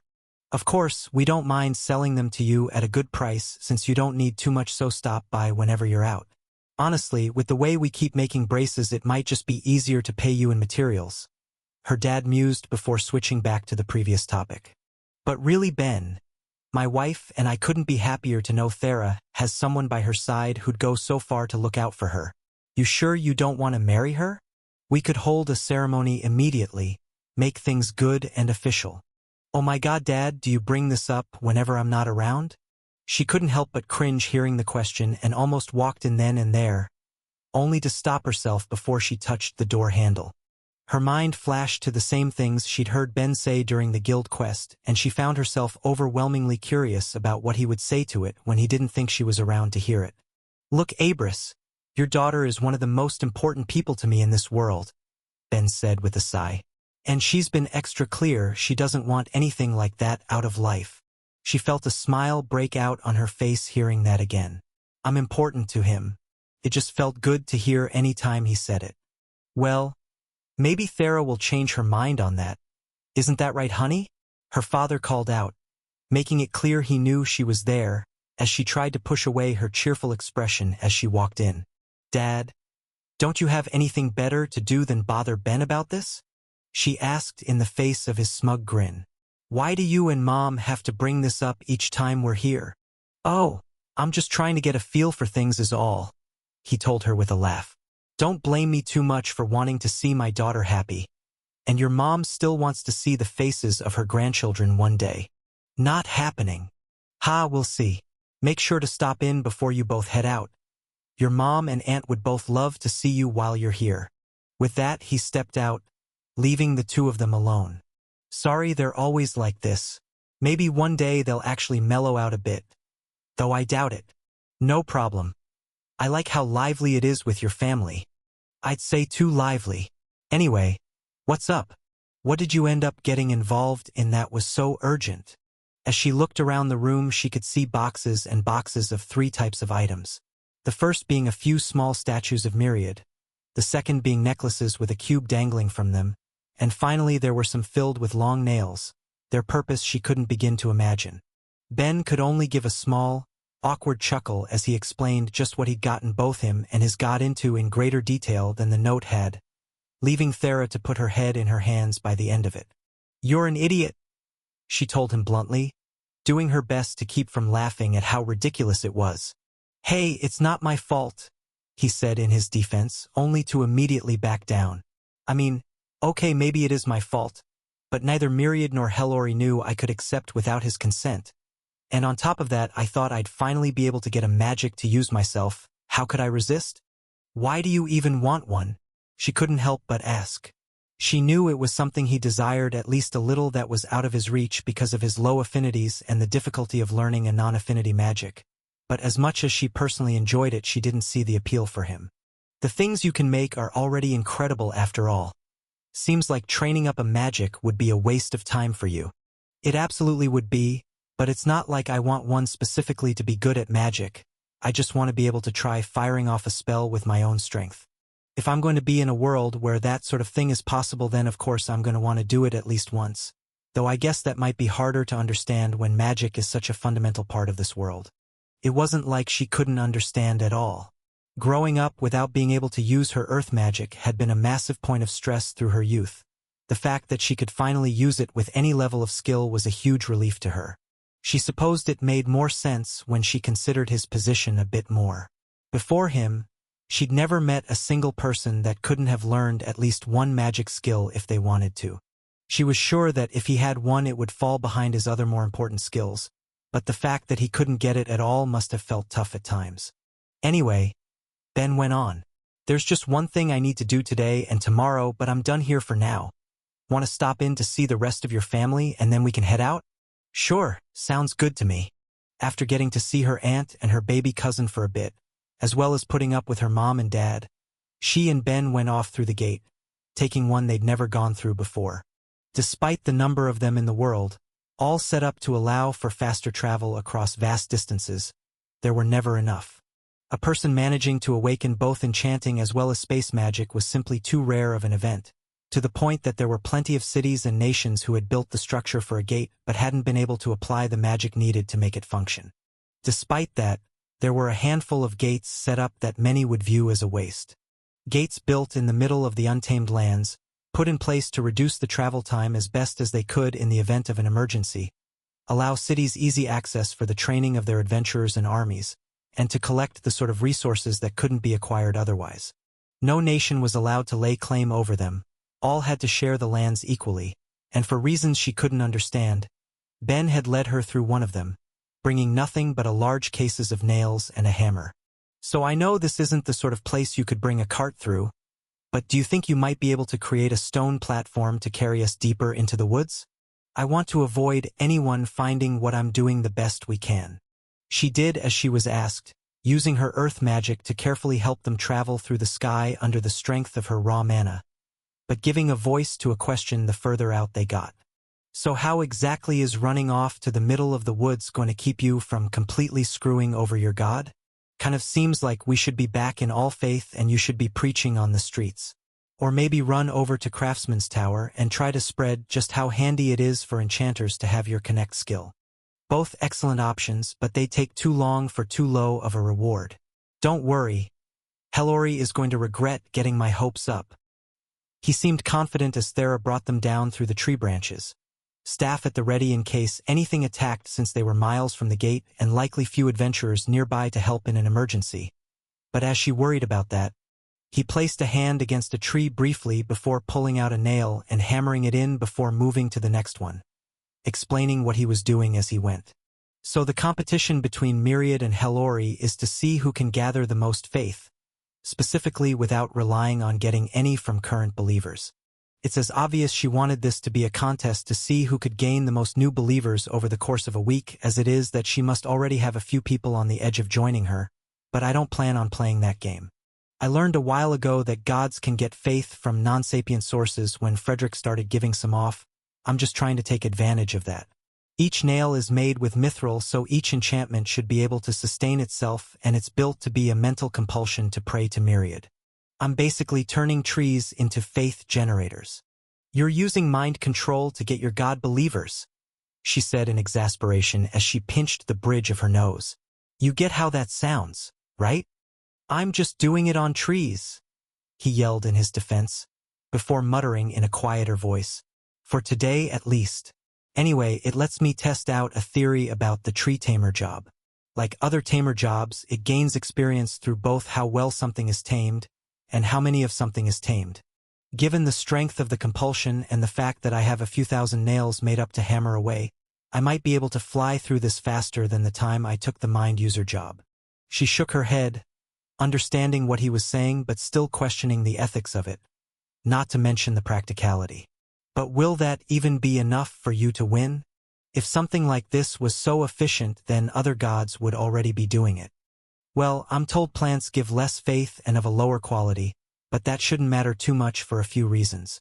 First, the challenge said nothing of the quality of faith, meaning it doesn't matter how low it is so long as we get enough, and second and most importantly is how Hellori will be getting faith. I'm fairly sure she wouldn't be able to get more than a handful of believers, and she'd be gathering the most faith as they prayed to her, which a typical person isn't going to do for hours on end. A hypnotized tree, on the other hand, has no reason to stop. These things are just going to be pumping out prayer. And that's how you're going to complete your quest too? Partially, he admitted with a shrug. But the rest is tomorrow's thing. Thera couldn't help but sigh. It seemed like he was going to be busy for all of his free time now, meaning all of her hopes of exploring the city together were going out the window. Well, it's not like I don't get it. He has his responsibilities and they keep him pretty busy. I can deal with it. Even if she thought that, though, it had her feeling glum, a fact Ben easily picked up on as he made his way from one tree to the next. Sorry, I know you have a lot you want to do here, so I'll make it up to you the best I can. I know it sucks that I'm going to have to waste an hour or two on this a day, but I'll do my best to put all of my effort into making sure the rest of our time in the city is fun. It's okay. I know you have, wait, only an hour or two a day? Yeah, I was hoping I could wake up early, make some nails, meet you to hammer them into a bunch of trees, and then move on with the day. It will probably kill the morning a bit, but then we can still enjoy exploring in the afternoon. I know you were looking forward to it. A cheerful laugh burst from her as Ben spoke. Even when he was busy with his god, he was still going out of his way for her. Sure, that sounds great to me.